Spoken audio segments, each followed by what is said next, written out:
pull up a chair. This is Off the Back Porch. Off the Back Porch with Sandy and Boomer is brought to you in part by Country Village Sporting Goods. Everything you need to get in the woods, the water, or to the camp is at Country Village Sporting Goods. Jason Hardy State Farm. Like a good neighbor, Jason Hardy at State Farm is there. And Larry's Pizza in El Dorado, home of the Double Pizza Parade. 20-plus years of bringing you the most important and latest information with local happenings, news, sports, opinions, and probably an attempt at humor. Also brought to you in part by Davis Farms Country Market. For farm to table fresh, it's Davis Farms Country Market. Cook's Body Shop. Chances are it will happen. And when it does, look to Cook's. Murphy Arts District. For the latest information on concerts and events, go to eldomad.com. Recorded live from Main Street Pizza in historic, beautiful downtown El Dorado, Arkansas. With a history of being the voices you trust. This is Off the Back Porch with Boomer and Sandy. Or Sandy and Boomer. Or two old guys you've known for a long time, whatever. And now your hosts, Troy, Boomer, Barrios, and B.A. Sandy Sanford.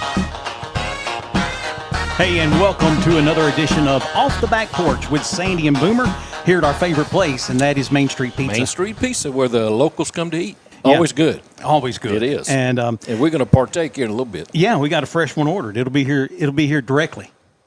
You know what that means? Yeah, in a minute. Yeah, shortly. Yeah. Yeah. So, also, Boomer. Yeah. We have found another willing victim who's put every week another one comes in. Entire reputation on the line. And Cannon has the good reputation already. He has a good reputation. Yeah. So why he would agree to be on here with us, I have no idea. You talked him into something. I don't know. So, anyway, we have Cannon Lester here with us, and Cannon is the head men's baseball coach at South Arkansas College. So, Cannon, welcome to the show. We appreciate you coming. Yeah, thank you guys for having me. You know, for our audience who may or may not know, you're a graduate of El Dorado High School. And what year did you graduate? 2006. So 20 years next year. So I might have to go back to a football game and check it out. Yeah. So, yeah. So, 20 years is a bit. Yeah. It's getting longer and longer. You obviously you played baseball at El Dorado, and then you went on to college to play ball, and you played at SAU. Is that right? Correct. Yeah, 2007 to 2010, and got to have a lot of fun when I was with the Mule Riders, and got to coach over there for a while. So yeah, it was a great experience. It kind of probably the reason I'm here today, coaching in college. So it was a great experience. Now, there was also wasn't there a young man on your team who was a pitcher that went in the first round? Yeah, first rounder, Hayden Simpson. You know, he's actually the pitching coach now at Henderson. They've recruited a couple of our guys, and big thanks to Hayden because he knows I dominated him. So I went 4-4 from him when I was at El Dorado, and he was at Magnolia. And hey, the pitching coach was there to watch him and our catcher, and I had a good day. So that's honestly Hayden's kind of the reason why I ended up over there. So I always tell him thank you and buy him dinner. And yeah. Thanks for letting me bat 1,000. Hey, but when he was in college, nobody hit him. Yeah, no, I know. I recall he was pretty magnificent, and he was big time. I think we ended up with 10.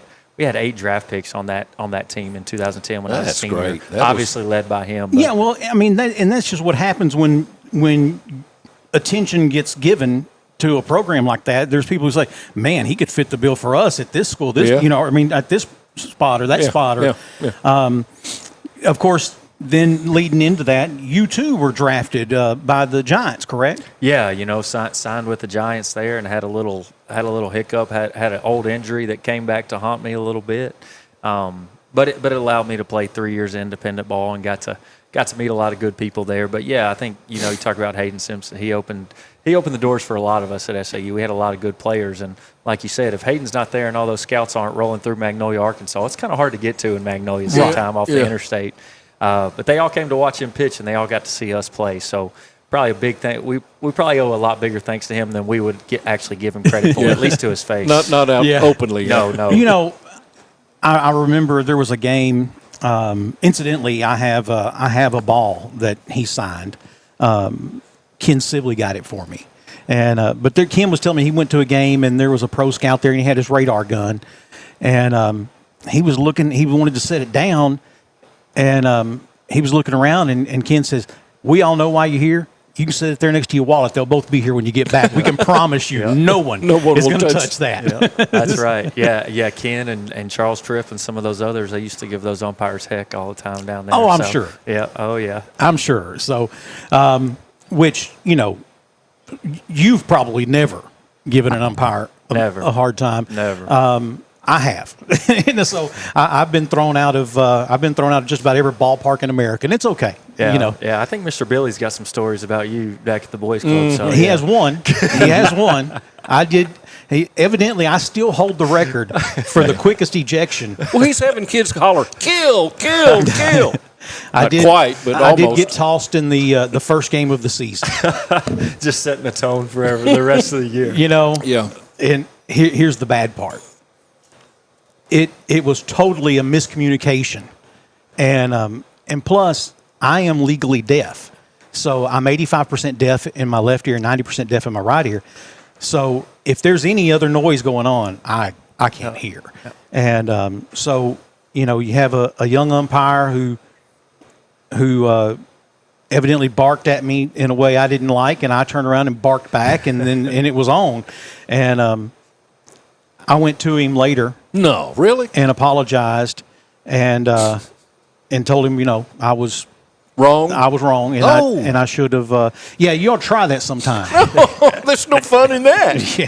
It's all about you. Yeah, I think your communication it must have gotten better over the years. So at least we've worked on that. And we got better. So, then, funny thing, I was refereeing a football game a few months later, and I had to toss a coach from a football game. And that doesn't happen very much. No, you really gotta make it. So I'd already flagged him and told him to leave the field, and he didn't. And then when he did leave, he made an unflattering gesture towards me, which I was still going to let go until the kid standing next to him made the same gesture. Oh. And then I was like, you know what? If you're going to influence kids, then here's how this is going to go. And so I tossed him. After that game, I drove to Qatari. It was Qatari Hawthorne who tossed me. I drove to his place of employment at the time, and I walked up to him and said, "Man, I tossed my first coach today, and it didn't feel any better than being tossed myself." And so I wanted to come apologize to you again.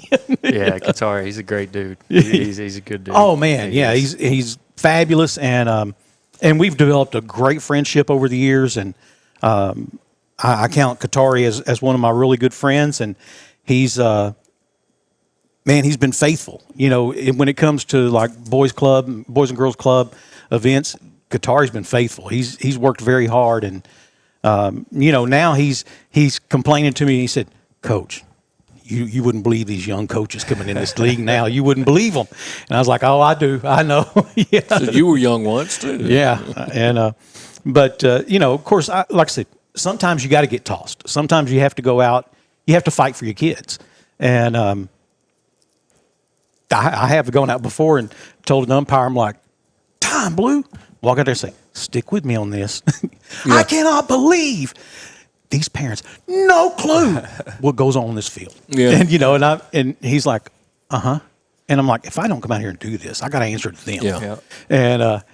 And he's like, "Yeah, so do you want me to toss you now?" Or no. Just run me back to my dugout. Yeah, that's it, Coach. That's enough. Yeah. And so that's what happened. They run me back to the dugout, and then I've had an umpire some before say, "I've never had a coach do that." And I was like, "Oh, well, you will. Just get you a few more. You'll have another coach You've come seen out." all the movies we watched. Yeah, I can't top you on that one. But I think my second game at South Ark, for some reason, it was definitely a miscommunication. And, and me and that guy are really close now. He's umpired in the SEC some, and he comes back to the little guys in junior college sometimes and sees us. But miscommunication. I call my wife, and she goes, "The game's not over." I said, "Yeah, it's one of our guys' birthdays. I'm on there eating all the cupcakes, and I'm watching our guys play through the bus window." So not a good start to my South Ark career either. So, yeah. Well, again, and of course as coaches, we put a lot of pressure on ourselves. Well, but have you seen the movie where Arnold Schwarzenegger's teaching the kindergarten kids? Kindergarten Cop. Yeah. That's him with his baseball team. He blows a whistle and they do backflips and holler stuff at him. I wouldn't bring a whistle because I didn't want to confuse them. I didn't want it to seem like football. Yeah. And but no, my thing was I would just yell one, and I started this in T-ball. because if you're coaching T-ball, you realize really quickly that it's like herding cats. 100%. And, They'd be laying down in the outfield out there. You've got to work through the soothing the hurt feelings. And, of course, you got boys and girls playing together on the same team. And it's a lot more girls playing at that point. Mm-hmm. And so, you can't coach them the same way you can coach boys. And especially, they get a little older, because you get 11, 12-year-old boy, you can kind of get in his grill a little bit about, mm-hmm. being lazy or whatever. Mm-hmm. You do that to a girl player and she'll shut down. Mm-hmm. She's done. Yeah. She's quitting. She'll go cry in the dugout, and then you got to have that conversation with the parents. You made my little girl cry. Mm-hmm. And so, mm-hmm. but I would just yell one. And anytime I yelled one, they stopped, hands went up. And then two, and then three, they went down to the ground like they're fielding a grounder. Told you. And I told them, I said, every play we make is going to be in one of those three positions, okay? And trust the process. If you want to make the play, you're going to do it here, or there. And plus, it just helped me get their attention, because they loved it. They'd be kind of grab-assing around, and I'd yell, one! And 12, 13 little kids just stop and throw their hands up. Former ones on the sideline. Yeah. And so, I had a kid one time that tried to catch a ball like that. And it hit him in the face. And, he finally got the ball back into the infield. And I called time, went out there and checked on him. I said, hey, bud, you know what happened there? What, coach? And I said, you tried a number 11, man. That's a number 11. We hadn't got that far. We hadn't made it that far, yeah. I said, stick with me a couple years, and I'll get you there, man. But right now, I just need you doing the 1, 2, or the 3. They've been watching Sandlot too much. Oh, man. And I was telling Boomer, I coached a kid one time that I swear the most routine play he would make look like an ESPN top 10. And I finally, one day, I called time in the game, and I walk out there and said, buddy, do you see any cameras? I said, put a tent over that circus, man. Let's just play some ball here. Everything doesn't have to be. He's a shortstop, and he was a great fielder. But even a routine throw, he would have to leap from his feet and just fire with everything he had. And more than once, I had to keep my first baseman from beating him up. Because they were about 12 or 13 at the time, and that first baseman got tired of digging them out of the dirt and jumping off the bag to get them. And I was like, man, we'll get it. We'll get it. One thing that will do, though, it will teach a first baseman, do not step off that. Do not step towards the ball until you see where that ball's going. Yeah, you got to stay patient. Yeah, and because that a lot of first basemen will cheat, and they'll try to step. Well, now if that throws offline, you're screwed. And that's one thing it'll do, is it will make sure that they know where that ball's going to be, because that kid's throwing with everything he's got every time. Yeah. So you went to the Giants organization, had a medical issue, played a few years of independent ball, and then you went back to SAU. Is that right? Yeah, I coached there while I was playing ball. While I was playing pro ball, we'd go in the summer and play, and I think I coached there from 11 to 13. 3 years. We had just joined the GAC. I think won it all 3 years, and got to be a part of that. And luckily, the AD that's over there now, Steve Browning, kind of said, hey, the hitters are yours, and he didn't micromanage me. It was probably the greatest thing in my career. Learned a lot, probably messed up a lot of people, but hopefully taught one or two also. So it was really good. Did that for a while, and then went and coached high school for a while. I think 5, 6, 7 years, and ended up back here at El Dorado and coached them here for 4 years, and now we're here at South Ark. So it's been a good journey. And again, it obviously. Knowing your family and you, and for all these years, we just kind of watched you as you moved. And when you got to South Ark, I was like, man, I want him to do great, but not good enough where somebody comes and snatches him up. So we want you here. Now you get to South Ark, and you take over a brand new program. How do you build a roster from nothing? Yeah, a lot of sleepless nights, I think. I was still working at the high school at the time, and I think I got hired April 1st was the final date. And we had to come up with a team between April 1st and pretty much June 1st. At the time we were we were not recruiting a whole lot besides El Dorado and South Ark. There's no history there. I think at the time we weren't even sure where we were going to play our home games yet. They're going to have to stay in town somewhere. Mom and Dad, where are they going to live? And I'm like, I don't know. I got a bedroom in my house, but I can't accommodate 40. Yeah. But it was one of those things where I think over the long haul, I've got a spreadsheet of all the guys we've ever recruited, and it was pretty much all the high school coaches that I knew, all the connections that I made. I called them and I'd say, hey, do you have a kid that can play catch that's a senior that wants to come to El Dorado? And if the answer was yes, it was like, well, come play for us. You don't want to see them? No, we're good. Just tell them to come on, and we'll worry about that when they get Can he here. pass a mirror test? In other words, does he cast a reflection? Yeah. So honestly, that first year we were not real picky, to say the least. We got lucky with some guys. Some really talented guys showed up. And honestly, some other guys not so talented, good guys, but they got here and it's like, I don't think he played for his high school team. But it was a whirlwind. And honestly, the world now, we've slowed down a lot, but I remember that first year or so, I told my wife, I was like, hey, don't judge me on the husband or, father I am over this next 6 months, because, it's going to be pretty. No, it will not be pretty. So hopefully I've gotten better since then. But it was a lot of phone calls, a lot of text, and if I didn't have this thing in my pocket, we wouldn't have had a team. Yeah. So, but no, it was fun times looking back. And then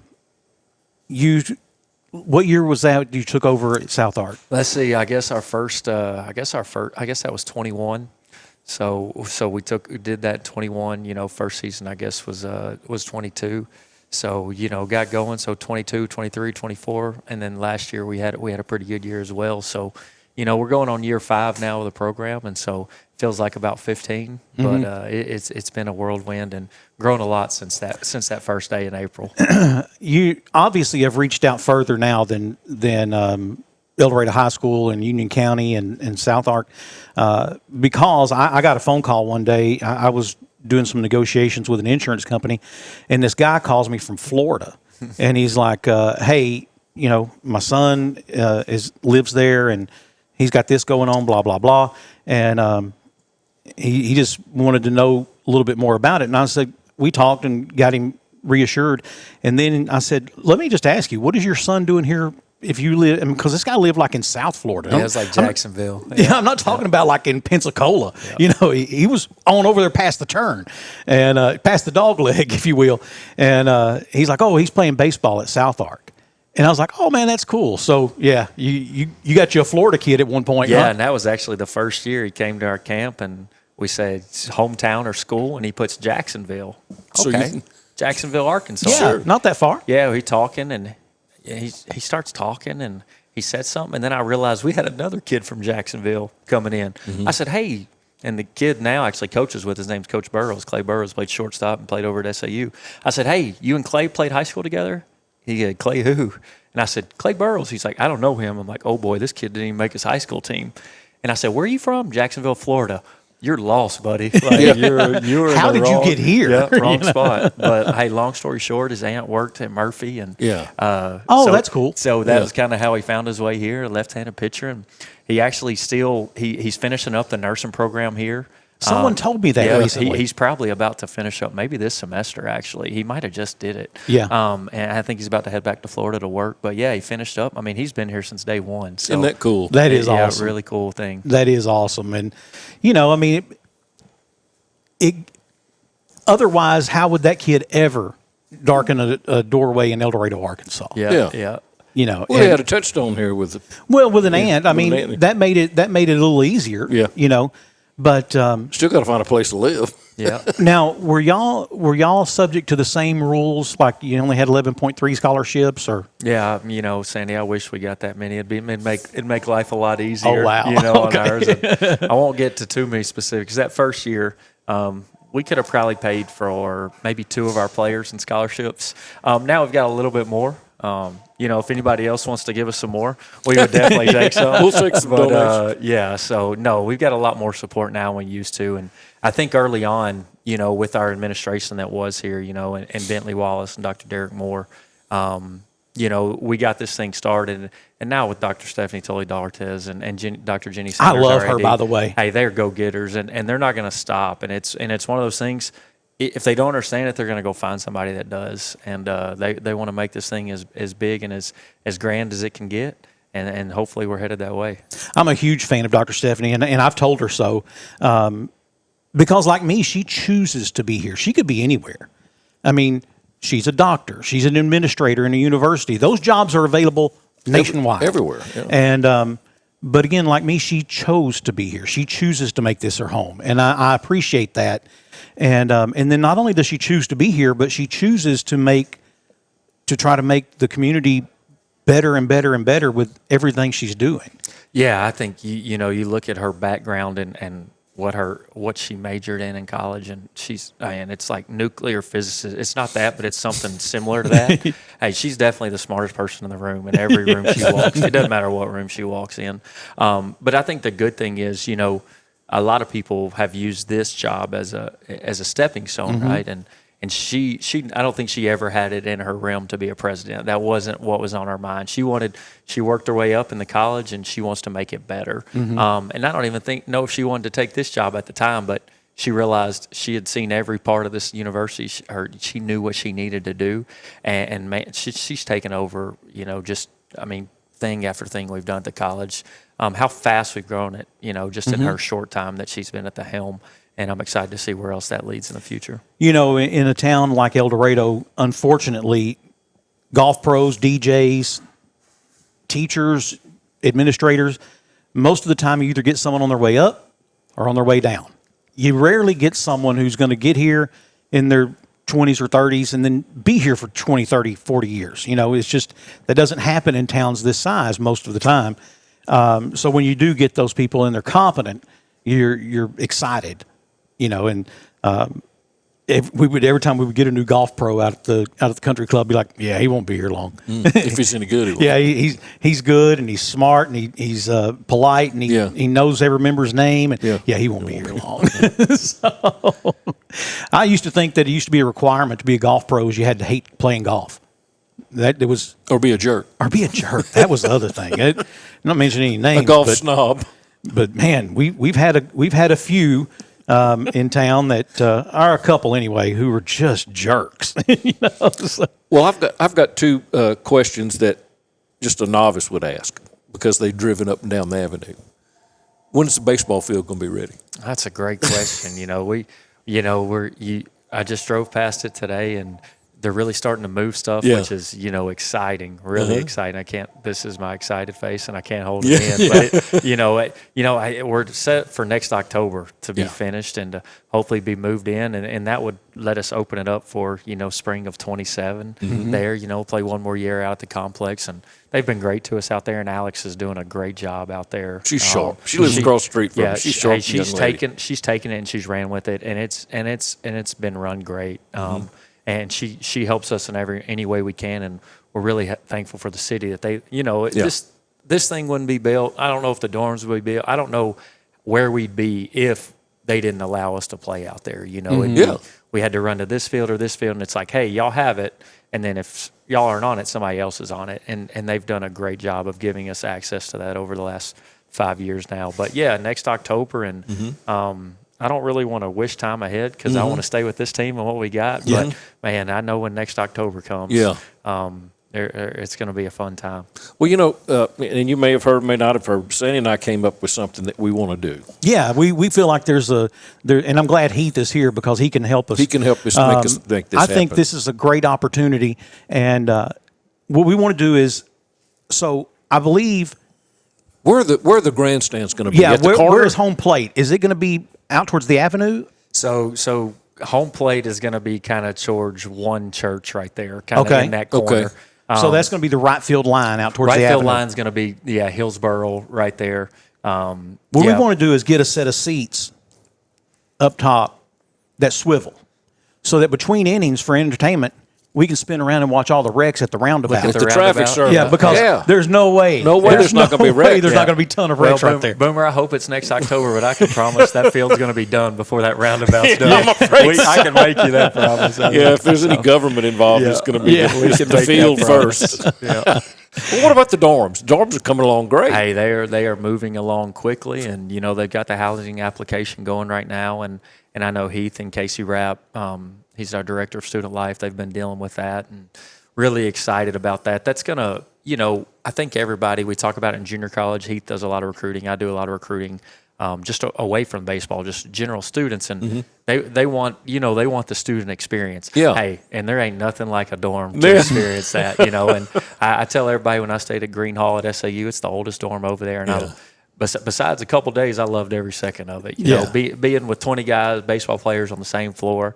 We can't tell all the stories we did up there. But for the most part, they'll come beat you up. For the most part, we can't do that anymore. So but it was one of those. It was great. It was a great experience, and I think just for the town itself and the life, the student life, the experience they're looking for. And I think it's really going to broaden our school, our horizons, where we can pull people from. So really excited it's so about central that. to downtown, and that's, kids can walk places. Hey, everybody that comes into town, I was just telling Heath on the way out to the complex, we usually go through downtown because when we get out to people, man, it's so nice here. It's so pretty. I'm like, what'd you expect? No, don't read the internet. That's the lies, you know? So, but I think they're very pleasantly surprised in a good way every time they've come to El Dorado. And I think that's just going to beautify that side of town and everything along the way. So really excited. There used to be a joke that said,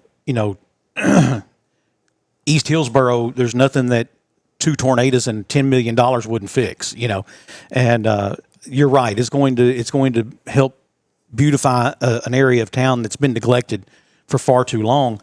And we almost had a police station on that corner. Y'all almost had a church on that corner. Yeah, we looked at putting our church in. It was lots of things have almost been there, but I think and now that's the other thing. You're not just getting a field; you're getting a stadium. Is that right? Yeah, for sure. I think it's gonna be much more than a field. I think kind of how I likened it the first time we talked about it to the football stadium downtown. I mean, right there beside the boys club. It is the football stadium is a landmark in El Dorado. Yeah. And everybody that comes through town on our team and everybody else's team be like, man, that's a nice football stadium. Even if you're not a football fan, that's a nice football stadium. And I think it's going to be the same way. You're coming down Hillsboro, and even if you're not a baseball fan, and even if you've never stepped foot in it, you're going to look out there, and I think I'm hoping it's something that people are going to be proud of. Not just me, of course, myself and the college and our team. Of course, we're going to be proud of it. But it's going to be one of those things. It's not just going to be a field. It's going to be a stadium. It's going to have some really cool features to it. And I think it'll be a great place to watch a game from. And even if you don't like baseball, I think it'll at least look cool. We got the field. Yeah. My oldest, she's 31, and it was nothing for us. Of course, we lived about 3 hours from Houston. It was nothing for us to just jump in the truck, drive down, go to an Astros game, and come back. Also, equally, it was nothing for us. We would jump in the truck and drive over to Shreveport and watch a captain's game. Yep. And I actually got to throw out a first pitch. I didn't bounce it. Ball or strike? It got there. It got there. I didn't bounce it. That was the biggest thing. I don't think it was a strike. That was at a time in my life, especially where I'm like, I used to throw in the upper 80s. I mean, I was in high school. I was a mid to upper 80s. That's what everybody says, Sandy. Yeah, I know it is. I know. And if I were anything, that's the years he played, the upper 80s. Yeah, those two. But if I was anything other than 5'6", I could probably have played some ball somewhere. But to get out there, and then my whole focus was just not to bounce it before I got to the home plate. And I was like, things change. Yeah, they change. They change a lot. And we're going to take a break. When we come back, we'll talk a little bit more about your team and especially the success that y'all have had recently. And we'll talk about that. I've got some questions that have nothing to do with baseball. We'll ask you about those too. Coming up right after this on Off the Back Porch. Bring in the holiday season with Lone Star and Colin Raid Christmas and Hits. A night of your favorite country hits along with some Christmas classics. Thursday, December 11th at the First Financial Music Hall in El Dorado, Arkansas. We can chase these dreams down the years.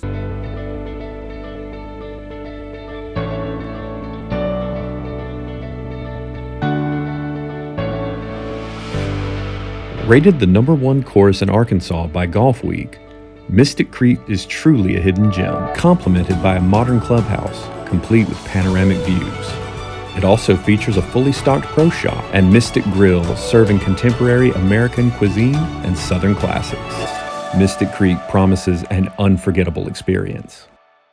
It's not just a ride. It's your four-wheeled fortress, your chariot of charity, the go-getter of groceries, leader of the ballgame brigade. And outside of your home could be one of your largest purchases. That's why you protect it with the Super Team from Van Hook Tire. Van Hook offers tires of all size, sure, but more than that. Batteries, brakes, belts, hoses, front-end suspension repair, air conditioning system repair and replacement, oil changes, alignments, and more. Protect your chariot, or whatever you call it, with the Super Team from Van Hook Tire. 2880 Northwest Avenue in El Dorado. Bad things happen, and of course, they never happen at the right time. Maybe it's just a little bump and cosmetic damage, or it's turned into a huge insurance claim and you just don't know where to go next. That's why so many of your neighbors and friends call on Cook's Body Shop in El Dorado. From the minor to the major, Cook's Body Shop is in your corner. Need someone to help you deal with insurance? Look to Cook's. Need advice on what to do next? Look to Cook's. Need a free estimate? Look to Cook's. Bad things are going to happen, and when they do, look to Cook's. Hey, welcome back for more of Off the Back Porch with Sandy and Boomer. He's Sandy, I'm Boomer. That's backwards. No, I'm Boomer. So when I come in to charge things at your local store here in town, just charge it to me, Boomer. Okay, that'd be fine. That'd be fine. You can do it that way. We'll work it out. Yeah, you ain't gonna like the result. But. And welcome back to our special guest, and that is Cannon Lester. And incidentally, Cannon Jacobs, who's the quarterback for El Dorado this year, the only football game I did play-by-play on this year, I think I called him Cannon Lester 3 times. I heard it once. During that game. He's a little bit faster than I am. So. So you come to South Ark, y'all start the program, started playing ball in 22. And what was the first year that y'all made the College World Series? Yeah, so I guess 23. 22 was a whirlwind. We won a lot of games, but we got whooped a lot of games too. There was no in between. Learned a lot. The only good thing, that team got whooped, but they got whooped together a lot, so that made them grow a lot. Went on the road a lot. Next year we came back and started off kind of rough, and I thought we were okay, and then we reeled off 22 in a row, and we went down, and middle to end of the year we beat the number 1 team in the country. They were undefeated. I think they were 39 or 40-0, and we beat them, and it was like, whoa, we might actually be pretty good, and then ran through the regional tournament, beat a team that had finished, as a runner-up the year before in the World Series to get to the World Series, and got to experience that for the first time, and it was a whirlwind. You want to celebrate, you want to do all that, but you got all these things going through your mind, and just all kinds of stuff. But it was great. So I guess 23 was the first time we won regionals and went to the World Series, and then won in 24, and then they changed the rules a little bit, so we had to go to a super regional that year. Arizona team came down and got to play them over in Magnolia at SAU, and had a great crowd over there in Magnolia, and won 2-1. Got to go back to the World Series in 24, and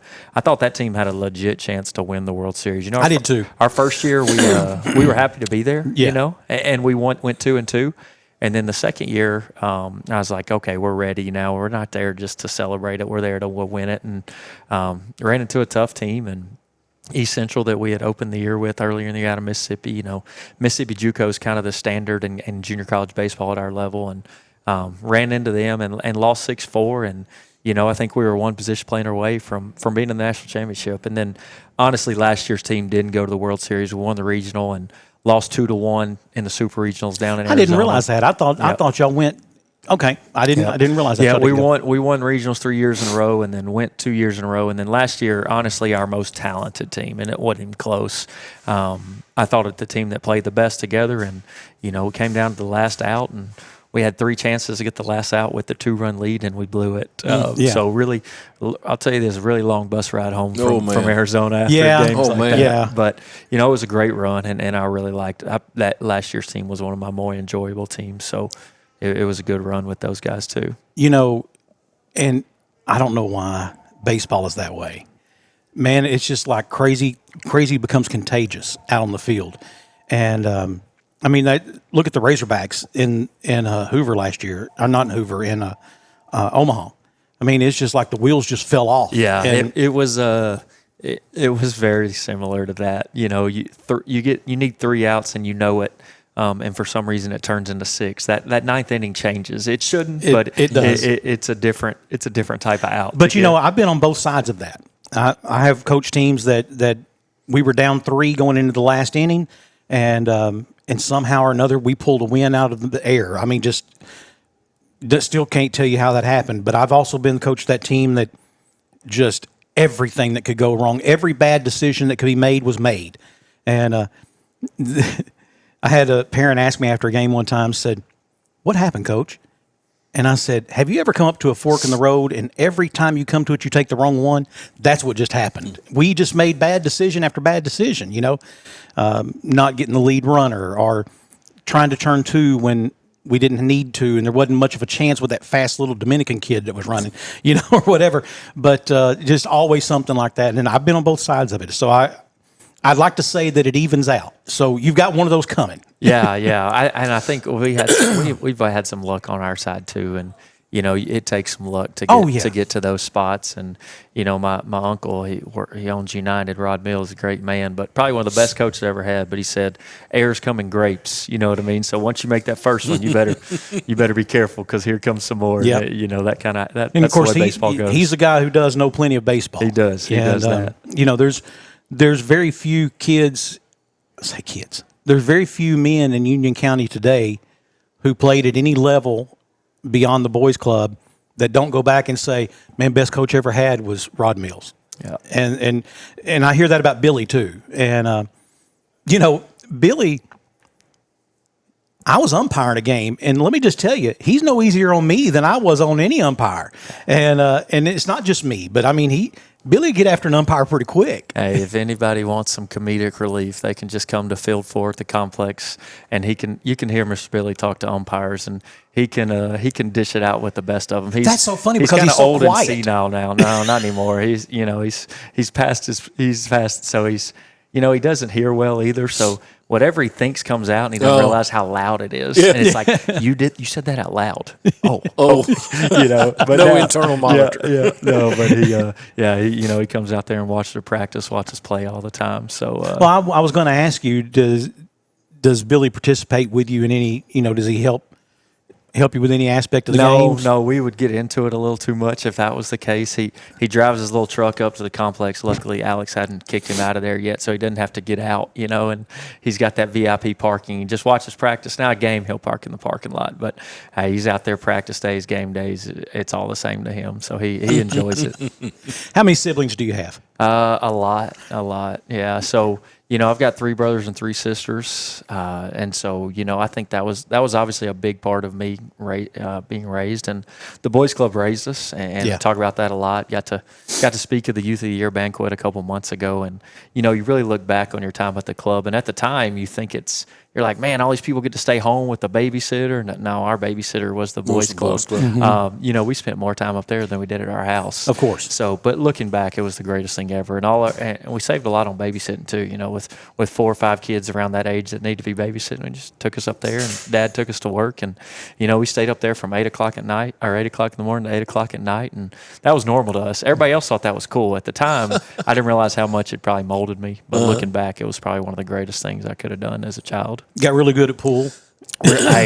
Pool and ping pong back in the day, I would have gone up against about anybody. Now not anymore, but back in the day for sure. Obviously, Billy gave his entire adult life to the boys club and to what to their mission and I went to him one time. I said, "Billy," it was the A League, and I think every team had 10 players. I said, "Look. One of my players, his parents just went through a divorce and a custody fight. The mom got him, and she moved away. So I'm down to 9.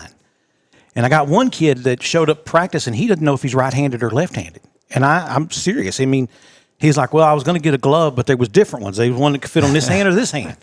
And I'm like, well, which hand do you write with? This one? Okay, then you want the glove for the other hand. I bet he called me 3 times that weekend to be sure he wants that glove for his left hand.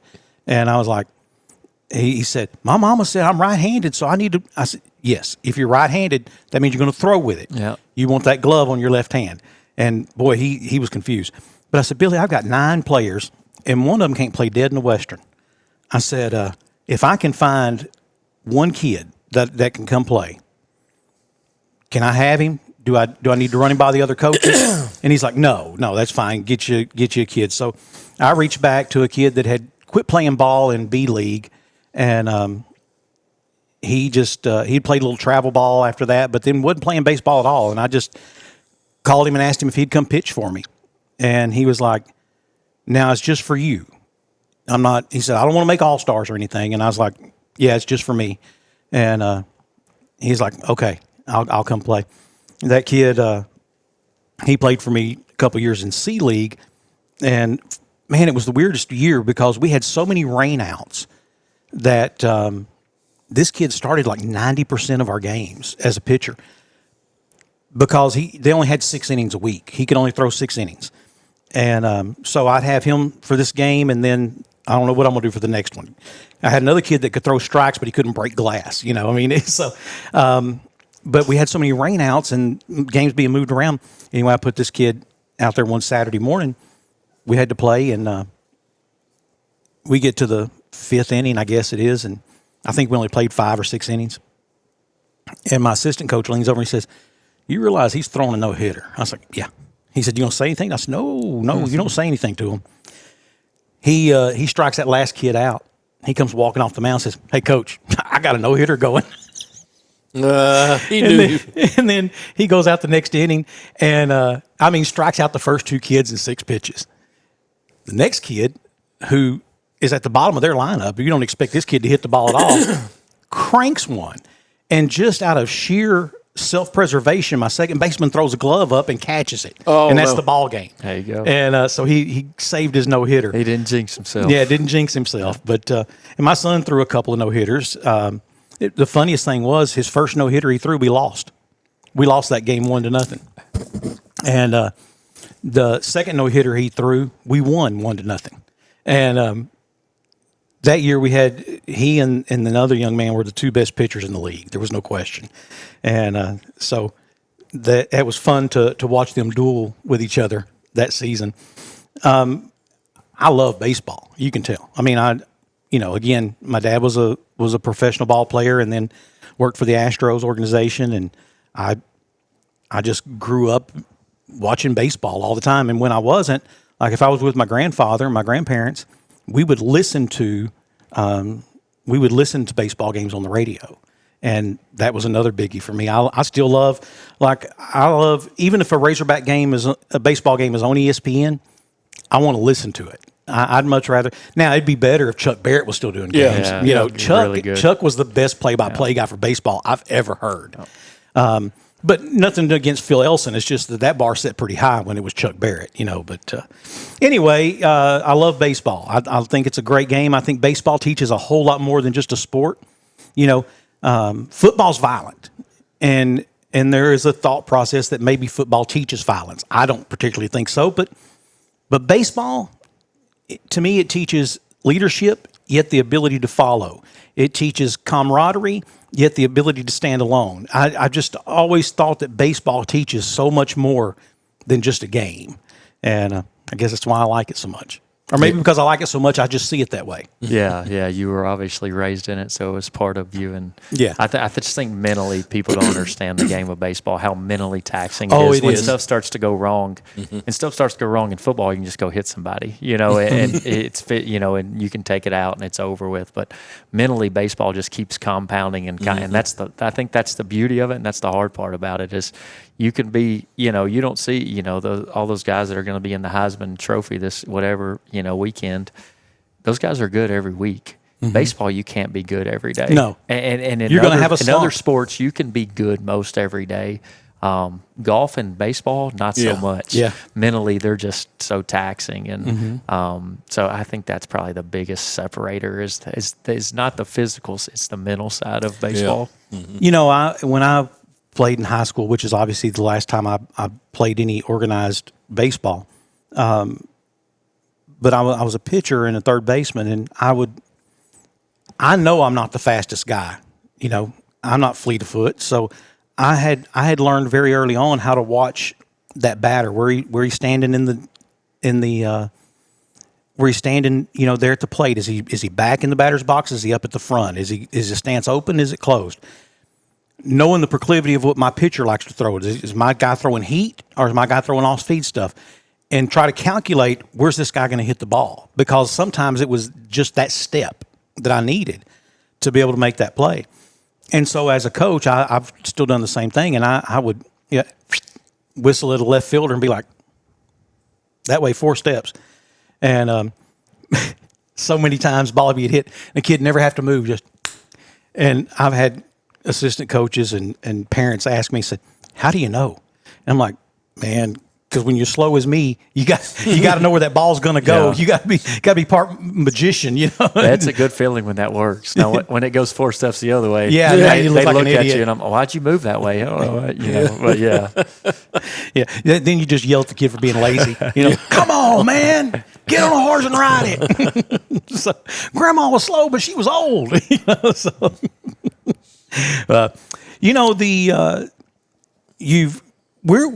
Where do y'all play your? Let me back up. Your schedule. Who's in your conference? Yeah, so right now we're in Region 2, and that includes teams from Arkansas and Oklahoma. And so on the Arkansas side, we've got Three Rivers are in Malvern. They're a relatively new team. National Park's been going probably 7 or 8 years in Hot Springs. They got a really good setup there. They got team in Rich Mountain and Mena. They have a great setup. I think Rich Mountain and National Park were the first 2 to come on board in Arkansas. Arkansas Baptist back in the day was the only junior college in Arkansas when I played, and probably when your son played. They're now in AIA, but junior college baseball has grown. ASU Mid-South and West Memphis. You got ASU Mountain Home, up there. We've got a lot of different teams. North Ark and Harrison's been around for a long time. Arkansas Babs and North Ark are the 2 longest standing. But a lot of teams there. And then once you go to the other side, you've got Carl Albert. It's in Poto. It's on the other side of Fort Smith there. And then you've got Western Oklahoma. That's where, they've had 6 or 7 big leaguers, and Jalton Simmons that played short for the Braves. They're stacked every year. Murray State, they had 2 draft picks last year, really, really good there in Tishomingo, Oklahoma. You've got NOC Enid, which is, they're lucky because they get to play in the host of the World Series. That's their home park. It's a really cool setup there in NOC Enid and NOC Tonkawa. I think they were number 3 in the nation most of the year last year. So some really good. I think we ended up having 6 draft picks out of our region last year. Nice. So there's a really high caliber of baseball being played across our region. Yeah, and as you mentioned, Mississippi has become just the kind of the mecca of junior college baseball, and I don't know why that is, but sometimes success breeds success. It's. Often said, I make more money when I have a pocket full of cash than when I don't. I don't know why that is, but you're in junior college, but y'all are Division II, correct? Yep, we're D2, Region 2, correct. So Panola. Are you familiar with Panola? Yeah, they're Division I. We actually played them. We played them in the fall. I think we're playing them second week of the year this year. So, yeah, they're Division I. And kind of the only difference between Division I and Division II junior colleges is funding, honestly. They can give full rides scholarships, which is really nice. And some of them are fully funded. I think fully funded for them is around 24 full rides. I think most of those teams probably have anywhere from 14 to 24. Division II, we can give out money, but it's only for tuition and fees. We can't pay for housing. That's kind of the only difference. We played Panola this fall and beat them pretty good. We played Hill College. Sam York just committed to Ohio State. We got to play them over at SAU. They're Division I down in Texas. We'll get to play a lot of Bossier Parish is Division I. Bibsy, we'll open up with Bibsy every year. That's who we open up with. So get to play a lot of good teams. And I think kind of the only difference is kind of who gets the most money, kind of like college football now too, and college sports in general, right? I asked you this question, and if it's not something you want to answer or not something you want repeated, then I can always go back and edit it out. I asked you if having the dorms would help you recruit, and you said no, not really. The story you told me said, but what it might do is help me have a better team, and I was like, okay.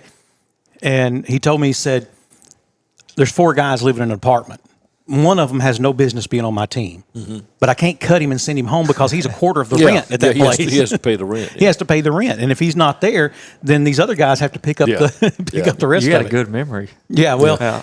I had never thought about it that way, and I ask you again: is that the biggest difference that housing is going to make for you? Yeah, I think that, and even more than that. Hopefully, we don't have to cut a guy, but sometimes it happens, right? It's college sports, and it's pretty competitive. Some guys don't do right, and they need to go somewhere else. But I think a lot of times, too, we're going to have probably at least 20 guys in the dorm, and that's 20 guys that are all on the same page all together all the time.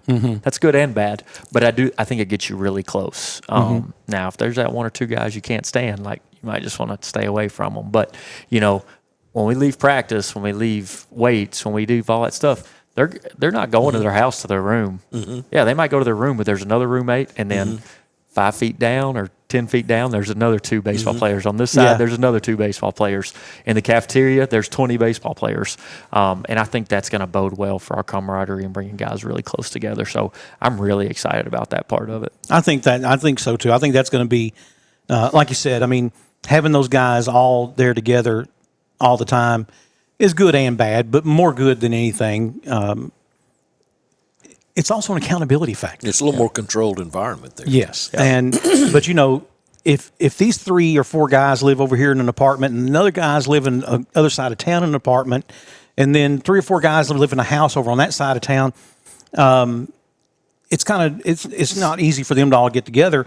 And then secondly, if you got one guy who's dabbling around in something he shouldn't be dabbling around in, he's only got to fool 2 or 3 guys. Yeah, he doesn't have to fool. He doesn't have to fool 19 other guys. Yeah. And I think that's, there's some accountability in that. And I always loved when I had a baseball team of kids who were all in the same grade, all in the same class, all at the same school, because they held each other accountable. Yeah, hopefully, it's that positive peer pressure. Hopefully it's not the other way, right? Yeah, and that's the other thing. We hope to mold them into. You could have a mutiny, and it could be full blown before you even heard the first whisper about it. And I had a buddy that was a coach that happened to him, and it's a real thing. It does happen. So I'm excited. I'm excited about your program. I'm excited about the future of your program, especially with the stadium.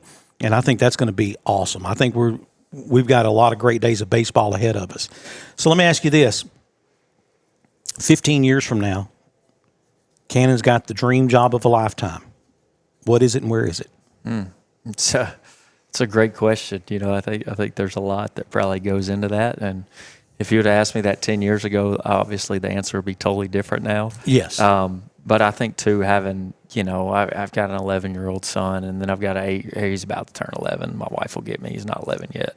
And then I've got an 8-year-old son. You talk about 15 years from now, hopefully they're gone and they're spreading their wings a little bit. One of them's 23 and the other one's, I'm scared of math, so 25 maybe. So hopefully they're spreading their wings somewhere. So I think that opens the door to a few things. I probably get that question all the time, not quite in that sense, but hey, when are you leaving? Where are you going? And I think too, we tell our guys all the time, very first thing we ever tell them is big time's where you're at. Coach Gum told me that when I was at SAU, and we tell them, we're going to treat you like you're the New York Yankees. We're going to treat you like I'm Dave Van Horn and you're playing for the Arkansas Razorbacks, or you Louisiana guys, it's like you're playing for LSU. And we talk about preparing like that all the time. It's like, hey, if Coach Johnson's sitting in the stands, are you going to practice different today? And if the answer is yes, you're not about it. Like, you're not really about it. You just want to show up when it's time to show. We're going to show up all the time. So I think, 15 years from now, I'll be really honest, and I've told people this and told our admin this, if we weren't getting a stadium built, it'd be one of those things where if something comes along and I like it, I'd take it. Now I don't know. It's one of those things down in Eunice, Louisiana, that no one's ever heard of. They've got the best junior college team in the nation, and Jeff Willis, he's had it for probably going on 15 or 20 years, and I know he's had time after time he can leave. But I think when you start something and it becomes a part of you, they're building down there. I think ours is going to be number 2, but theirs is the Mecca. They're building like a $25 million state, and it's unbelievable. They're trying to go be LSU down there. So, but he thinks that's who they are, and so I think 15 years from now, I always would have said I loved SAU when I was over there. obviously everybody loves the University of Arkansas, right? But also with that comes certain things that some good, some bad. So I think I really like where I'm in now, and I'm sure 15 years from now that would change. I always thought I wanted to be in pro ball, and when I got out of pro ball, I thought I wanted to coach pro ball, and that life, you've seen that life, it is not for everybody. No. It's not for me. It's Coaching not for in me. general is not for everyone. Yeah, no, it's not. And I think that's why I like here so much. It's a good mix. We want to win, and we expect to win. But that's not what we talk about. You know, we talk about developing men. We talk about sending them off. I think what I'm most proud of is we just had a 3.57 team GPA this fall, which is our highest we've ever had. I'm jacked up about that. Yeah. When they get back, I'm going to be really excited. We just sent our first pitcher to the Big 12. You know, he's going to pitch to Oklahoma State. I think that's really cool. A kid that went from having, 2 junior college offers, and we were one of them, and the other one was some team that you'd never heard of, and now he's going to pitch in the Big 12 in one of the best environments in college baseball in Stillwater there. Yeah. So just seeing guys like that and knowing they're going to go play on TV one day, and man, we've got a guy right down the road, and Tanner Mitchell, he's from Smackover. He's a great athlete. Tanner Mitchell's going to be on TV one day, and I can't wait to be like, man, I didn't do that. Tanner did that, but I'd like to think I had a little bit of help in getting him there. So, 15 years from now, I'm sure Van Horn's going to be gone, right? As long as Tony V's not there, I think he's going to come back from the Giants and go coach but maybe by that time he'll be ready to move on to something else. So that'd probably be a pretty cool job. I threw up in my mouth a little bit just then. I am. I'm not a Tony V fan, and this as a coach. There are certain things that happen from the top down, and so like that, all that crotch pointing and stuff they do, and the antics, and I get it. Tony he kind of wants to be the bad boys. He wants to be the heels. He plays that well. He does. Yeah.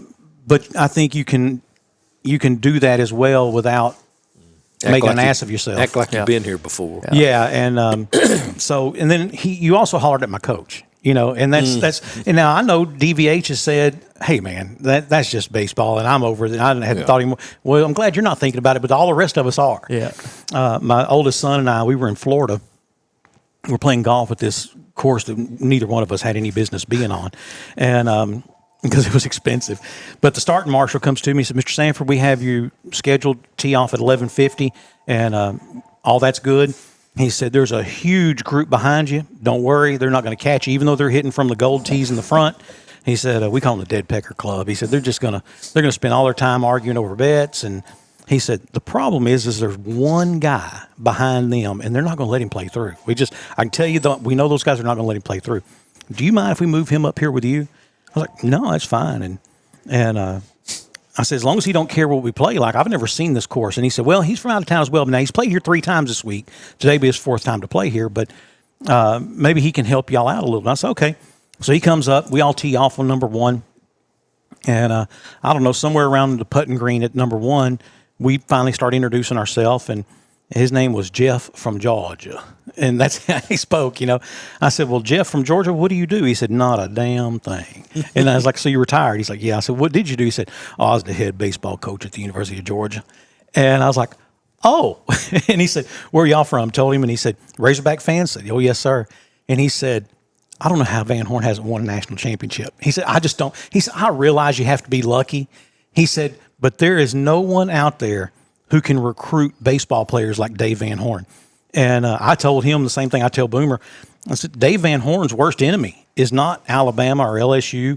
It's Major League Baseball. He loses more players to the MLB draft than any coach in you could probably combine a lot of them out of the SEC, and they don't get that many. He said, I just don't know how he hasn't won a national championship. And somehow Tony Vitello came up in the conversation, and he said, I'm going to tell you something. He said, Tony Vitello can't hold Dave Van Horn's jock strap. He wasn't a fan of Tony V either. So I don't know what will happen when Van Horn retires.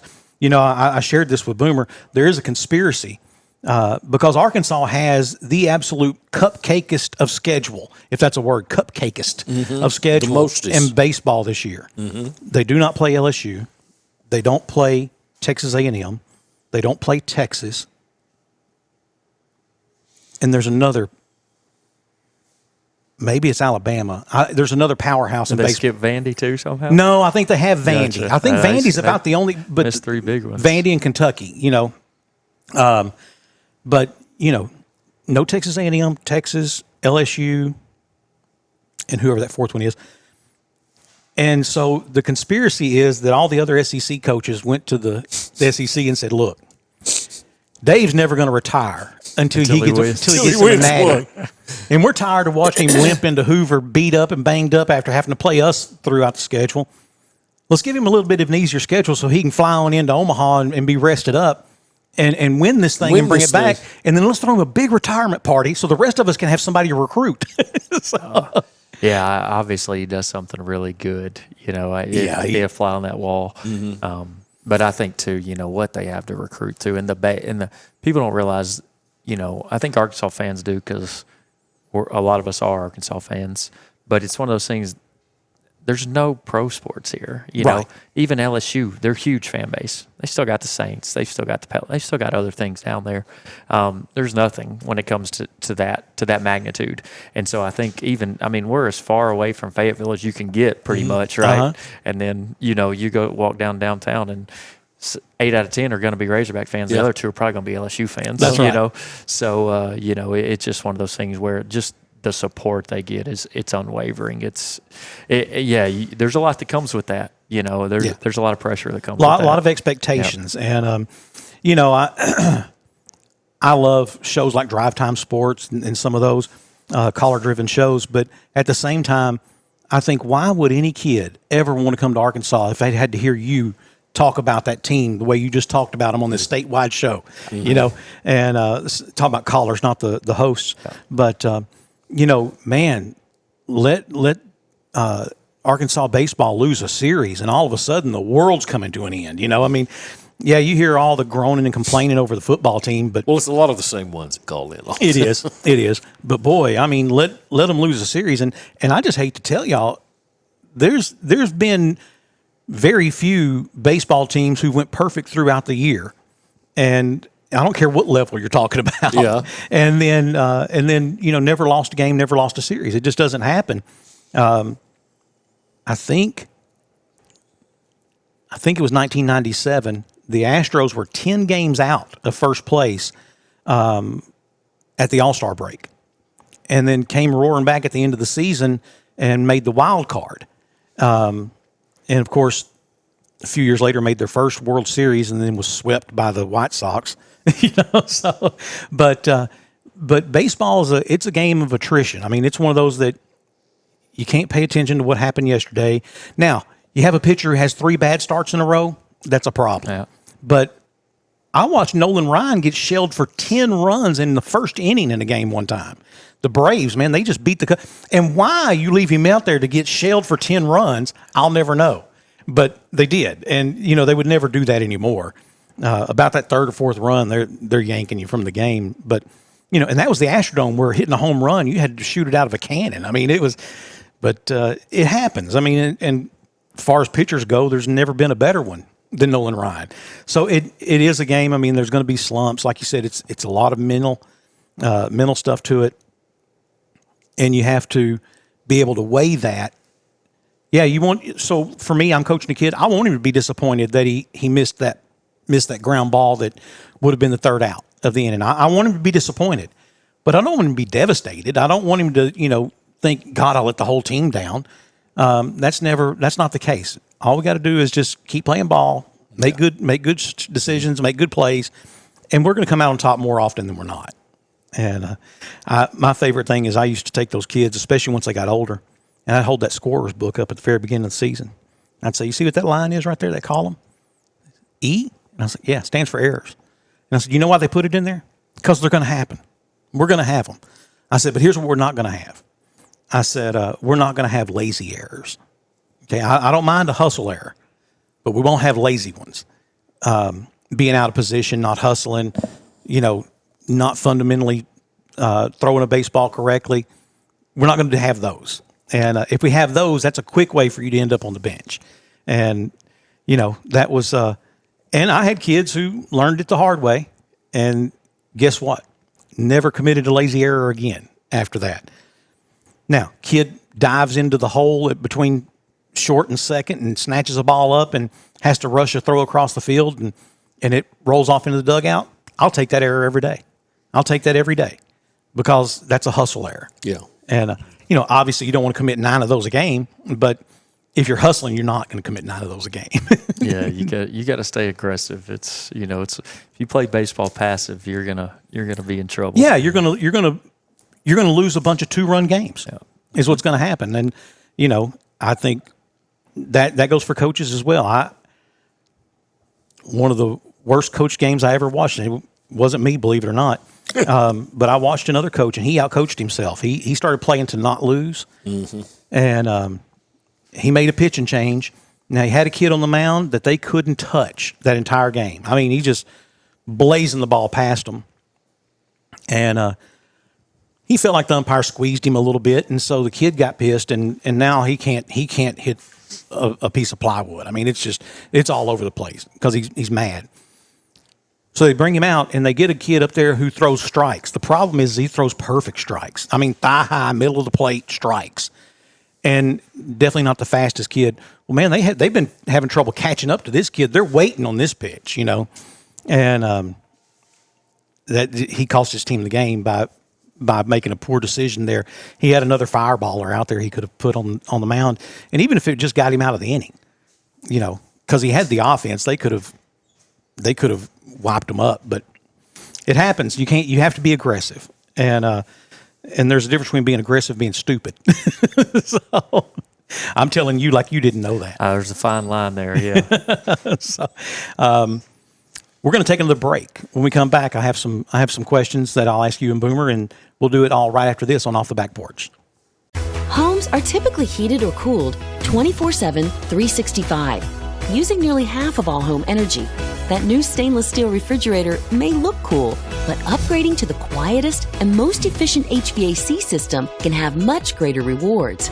Choose a system with a Wi-Fi enabled thermostat, so the most important appliance in the house is also the smartest, allowing you to set the perfect comfort level from anywhere. Presented by Lennox. Learn what perfect feels like at Lennox.com. Fitting a buck to hang on the wall rarely happens by accident. It starts with preparation, takes some skill, and often even a little luck. Country Village Sporting Goods is your headquarters for all three. Right now, check out a brand new shipment of feeders, so new that they're still pulling them out of the boxes. A huge selection of lacrosse boots and plenty of warm weather camo for that early season hunt. And of course, bow hunters can't go wrong with the sales and service at Country Village Sporting Goods, 965 Smackover Highway in El Dorado.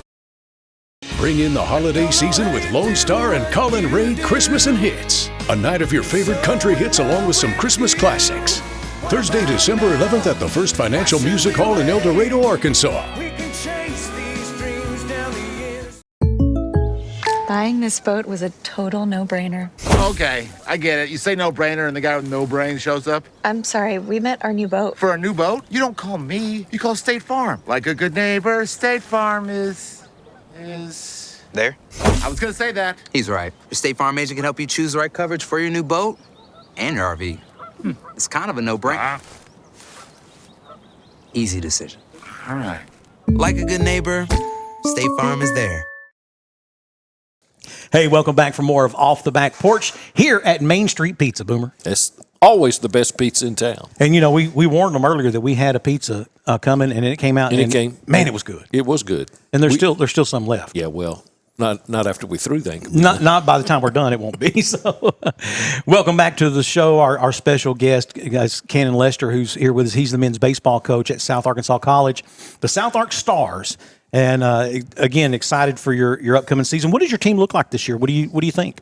Yeah, I think we can really pitch it. I think pitching wise, we have some depth there that can really go. We talk about our kid. Our number one's committed to Oklahoma State. He's good. Our number two, I think he said it on a visit to UAB this weekend in the American Conference. Are good. I think he'll and then our number three is going to Euler, and then we got a freshman that's number 4 that his going to be a really big arm too. And then there's other guys in there. Jonah Davis from El Dorado, he just committed to Ouachita Baptist. He's a good arm, and then got another sidearmer, Paxton Smith, and another kid committed to UAM out of Shudrint there, and the list just keeps going. So really like our pitching. I like how athletic we are in the field. We can really run. We can really play defense.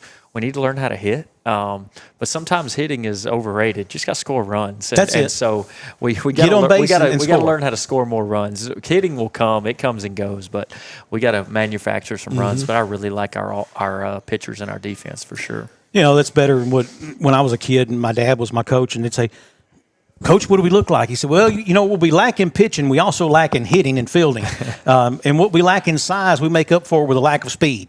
Yeah, so it just sounds like a tough year. Yeah, that's all. I hope you had fun. We did. That's the thing. I can only remember, like, from being a kid. I can only remember like 2 wins. It's not the wins and the losses that I remember. It was the hanging out in the dugout with my buddies and spitting sunflower seeds or chewing tobacco. And that's what I remember. I remember my first no-hitter. I can remember almost every pitch. Funny thing was I got stabbed in the leg that day with a pencil at school, and it was an accident. So we're in line to sharpen our pencils, the big old ones they would mount to the wall. And this boy, Jade Montgomery, he's right behind me, and we're sitting there talking while we're waiting for the line to move up, and he drops his pencil, and when he grabs it, it breaks off of my leg. And so they take me to the doctor. Doctor digs it out and gives me a tetanus shot in my right arm. And so you threw left-handed that day? No. I'm out on the mound, and it's like the last inning. And Daddy's like, "Time!" I'm thinking, oh, he sounded mad.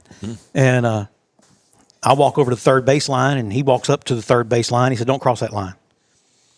And he said, "You okay?" I'm like, "Yeah." "You sure?" "Yeah." He rolled my sleeve up, and there was a big mound on where I'd gotten that shot that day. It looked like a big puffed up. And he said, "It doesn't hurt?" I said, "No, sir." He said, "Okay. If it starts hurting, let me know." Sent me back out to the mound, and I finished that game. And like I said, threw my first no-hitter. And now, teams I've coached, I can remember almost every one of them games. And I can wear every one of them losses. So,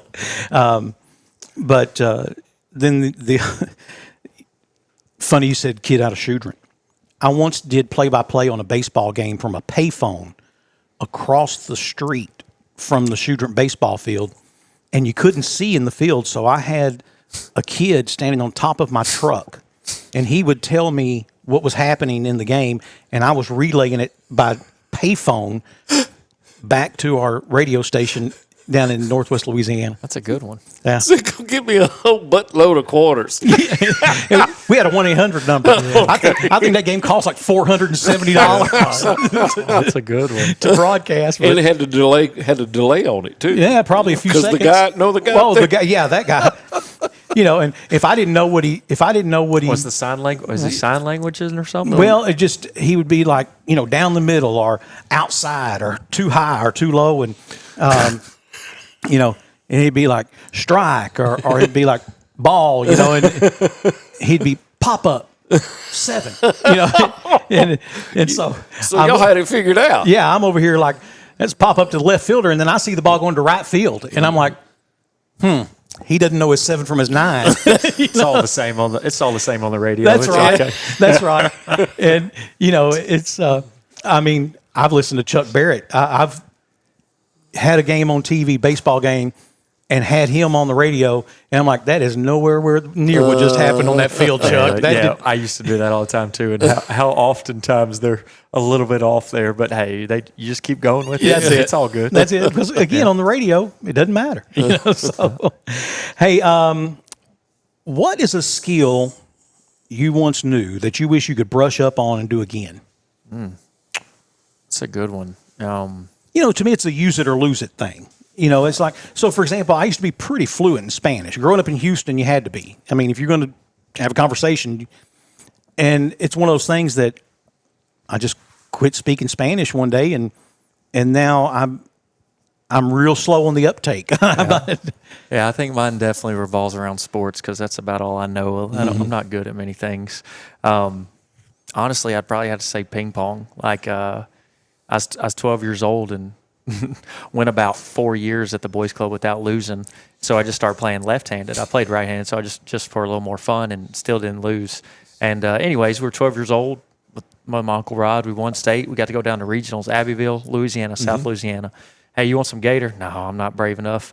Anyways, we stayed with a guy, and they had older kids, and they had pool house, and they had ping pong table. Hey, you play? Oh, yeah, I play. You can't beat this guy. I probably can. So I beat him. And he goes, are you really that good? And I said, I think so. I think I'm good.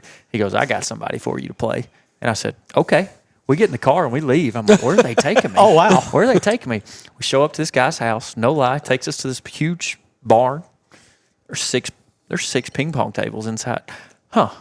I've never been in a place that has more than one. Yeah. Right. Something's going on here. Got a tournament Guy walks venue. in and he said, I heard you're pretty good. I said, yeah, I like to play ping pong. He said, me too.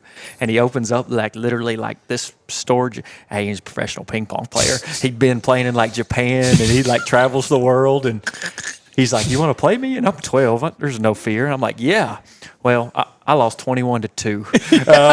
First loss in about 4 or 5 years. I got humbled really quick, but it was awesome. Yeah. I scored twice on 2 aces that hit the corner and shut off. And those are the only 2 we volleyed one time, and that's just because he wanted me to feel good about myself. Yeah. And then he spiked it, and that was it. But that was one thing I thought I was really good at. And then you see somebody that's really good at it, and you're like, okay, that's really good. Not near as good as I thought I was. That guy's really good.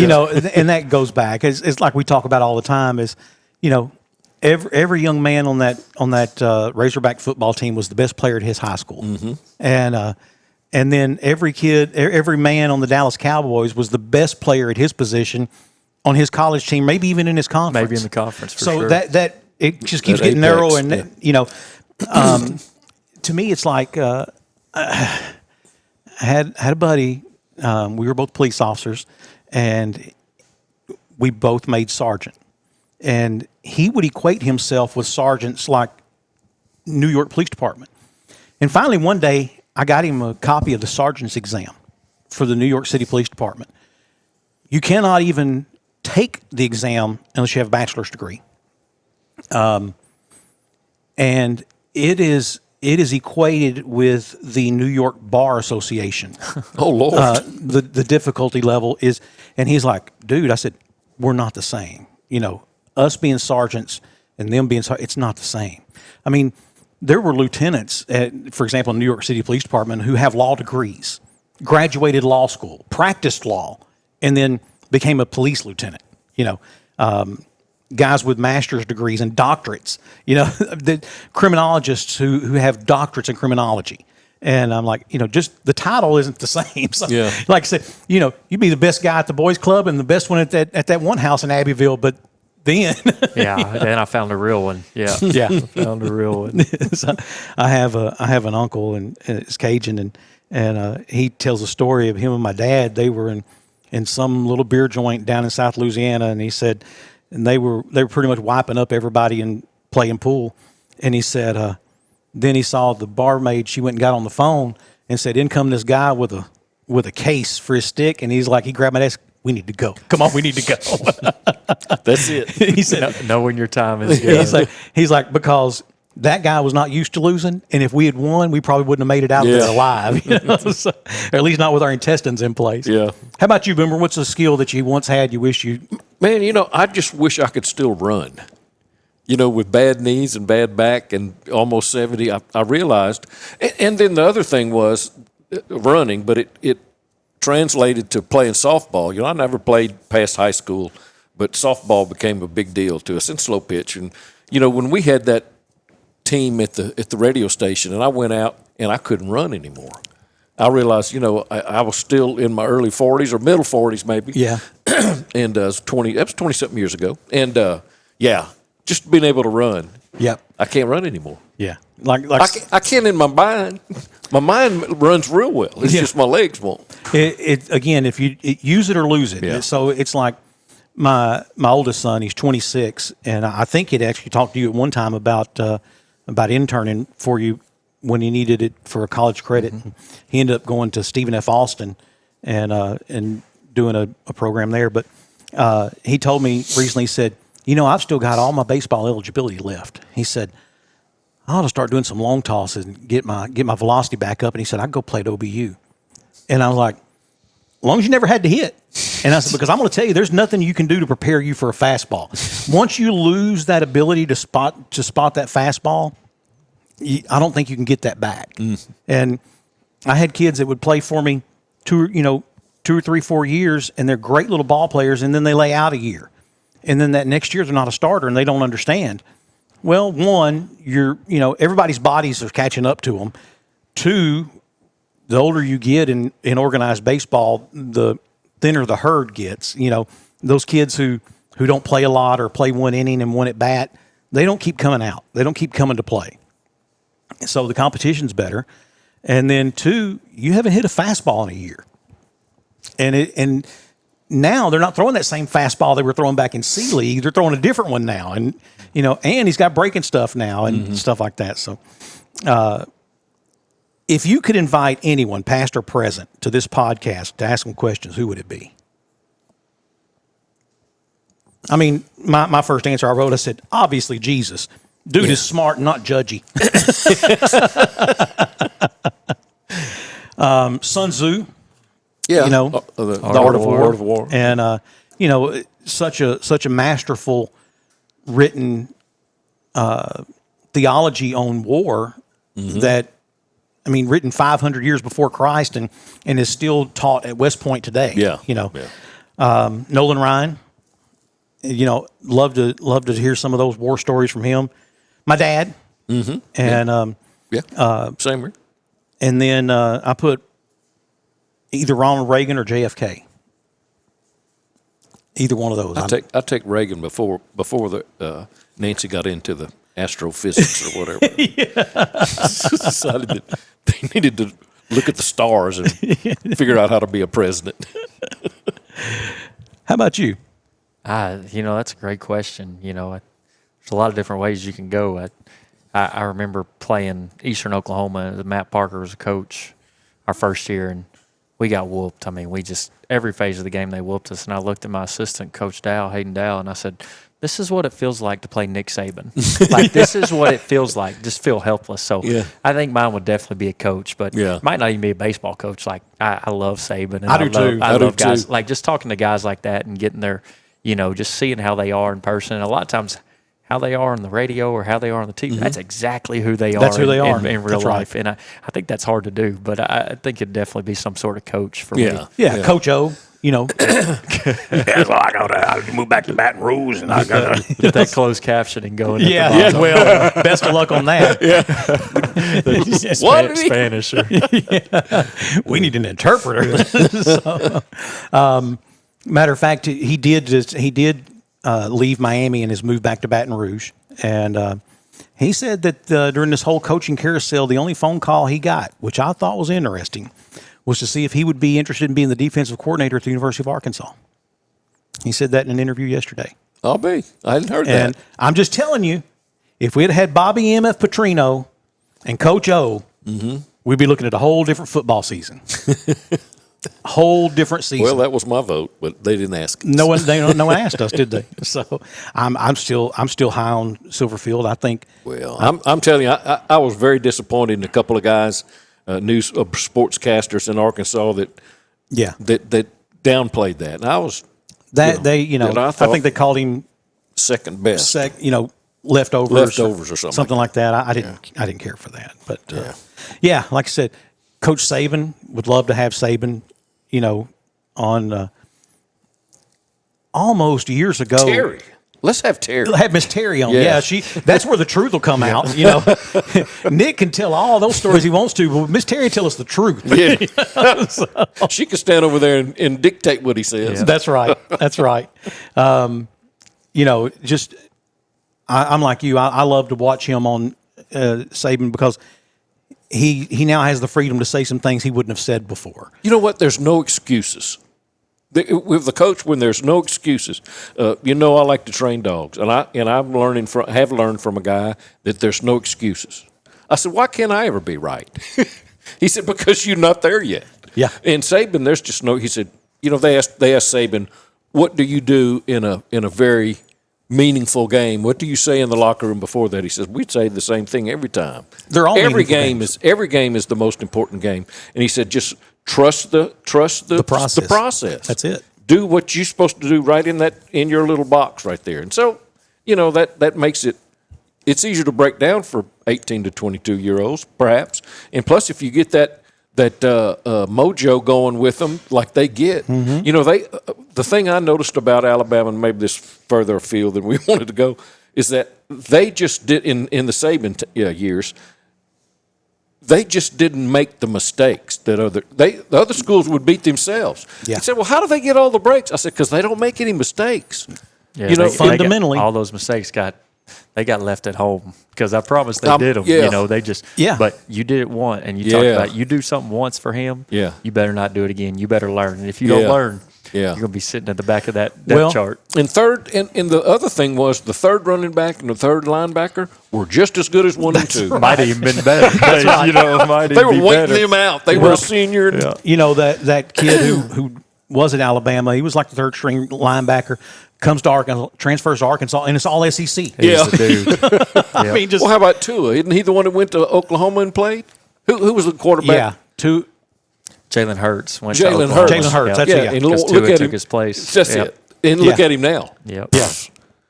Now he didn't have such a great game the other night. No, well, the other night was a little bad. That was When he but threw that's that an anomaly. threw that little lob, and Yeah. the defensive end caught it. But you're right. I remember a game where LSU beat Alabama without scoring a touchdown because Alabama missed 3 field goals, and I was like, there's more than one 5-star kicker on that team. I mean, Nick's got to be down there saying, "Hey, give me that other kid, that other 5-star. Send him out there. I mean, Let's try somebody else. give me that girl over there from the cheer squad, somebody who can kick a damn field goal."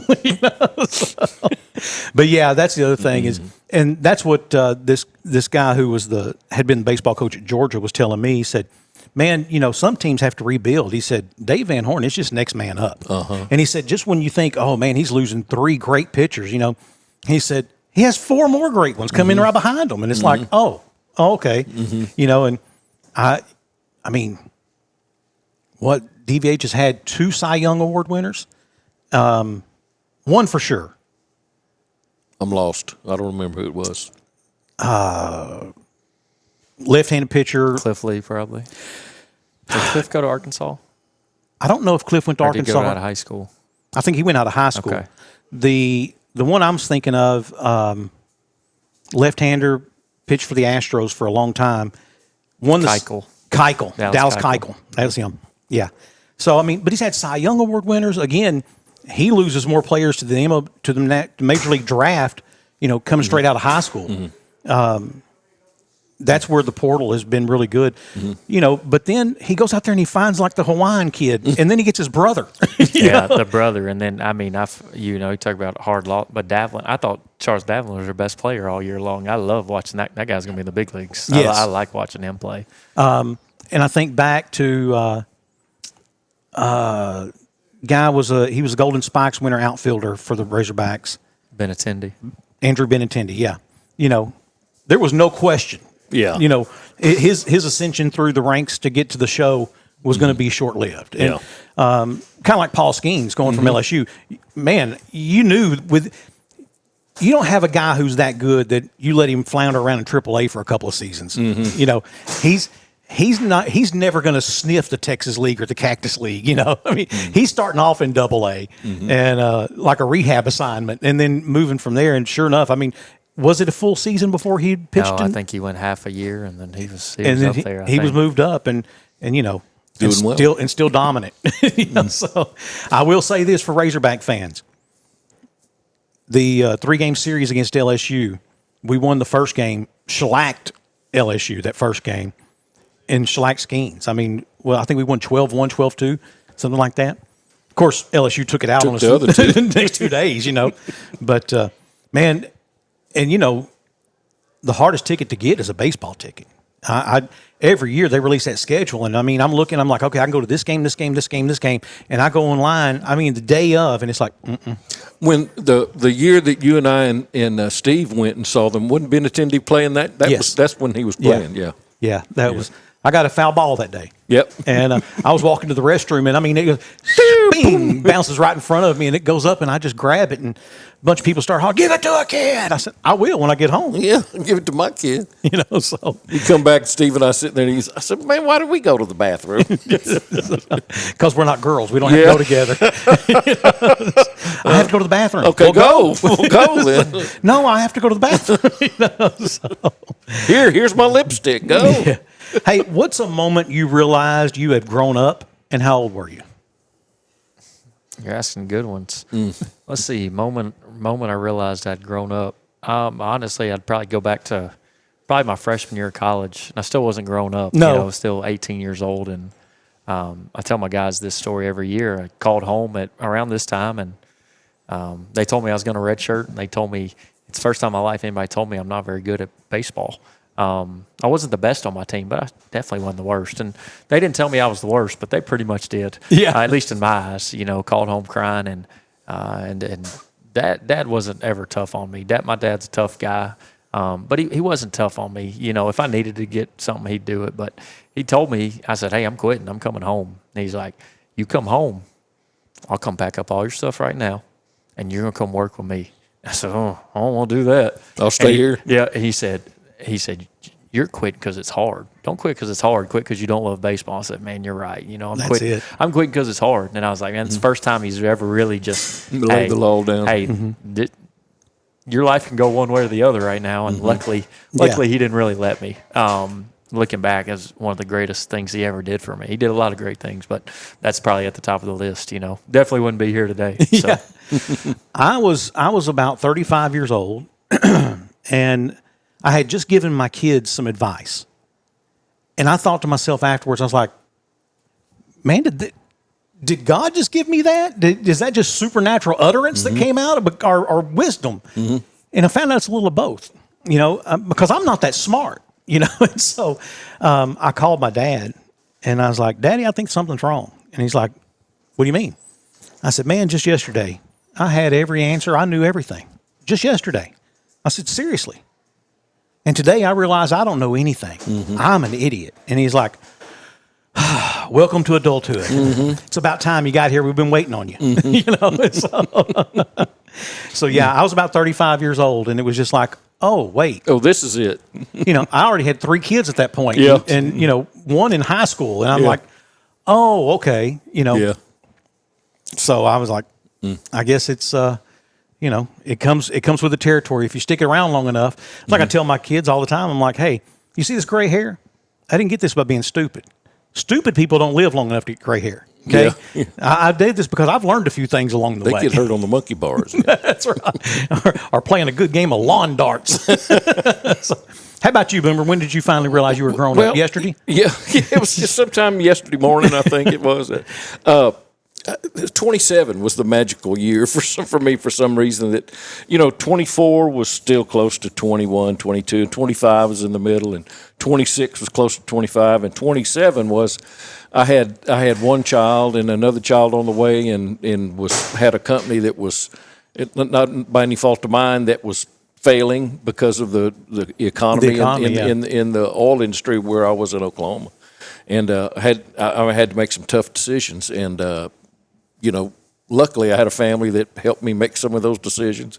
That I realized that I had to break over to adulthood then and fix some things and go through some things. And my mother asked me post that time. She said, Troy Michael, she says, "When are bad things going to quit happening to you?" I said, "Well, Mama, what I'm experiencing, you've heard the old adage, I'm experiencing crop failure. I sowed a lot of things that were that had long-term occurrences that happened behind it." She goes, "Well, I'll sure be glad when it's over, son, because we've been praying real hard for you." I said, "Oh, I know." But yeah, 27 was my magical number for some reason. My favorite saying is, "You don't plant corn and expect potatoes." Yeah. So whatever you plant, that's what you're going to get. And I told my girls, I said, the 3 things that you have to decide in life: come to you at a point where you least prepared. You're as ill-equipped as ever. Where you're going to work, who you're going to marry, and where you're going to live. And, I have a granddaughter now that's at going to college here. And she says, Pops, I just, and this is her first year. She took some courses in high school. She graduated from Porch Chapel last year. She says, everybody knows what they want to do, and I just don't know what I want to do yet. I said, oh, baby, they don't know what they want to do.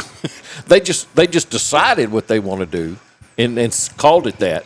But those people are liable to change it 3 times before they get all the way through college. Some of them won't finish college. They'll figure out something else they need to do. I said, so make good decisions now, and she does. Boy, she's working 2 jobs. She's smart young lady, and she's creative, real creative, and just a joy to pretty. me. And pretty. She was, she's one of those girls that couldn't get dates because boys were too afraid to ask her out. Yeah, I was going to say, send her off to OBU. She'll come back with an MRS degree. Yeah, she would. That's what she wouldn't have a chance. With Jackson, he went to OBU. My oldest son, Jackson, and I said to him, "Now, son, be careful.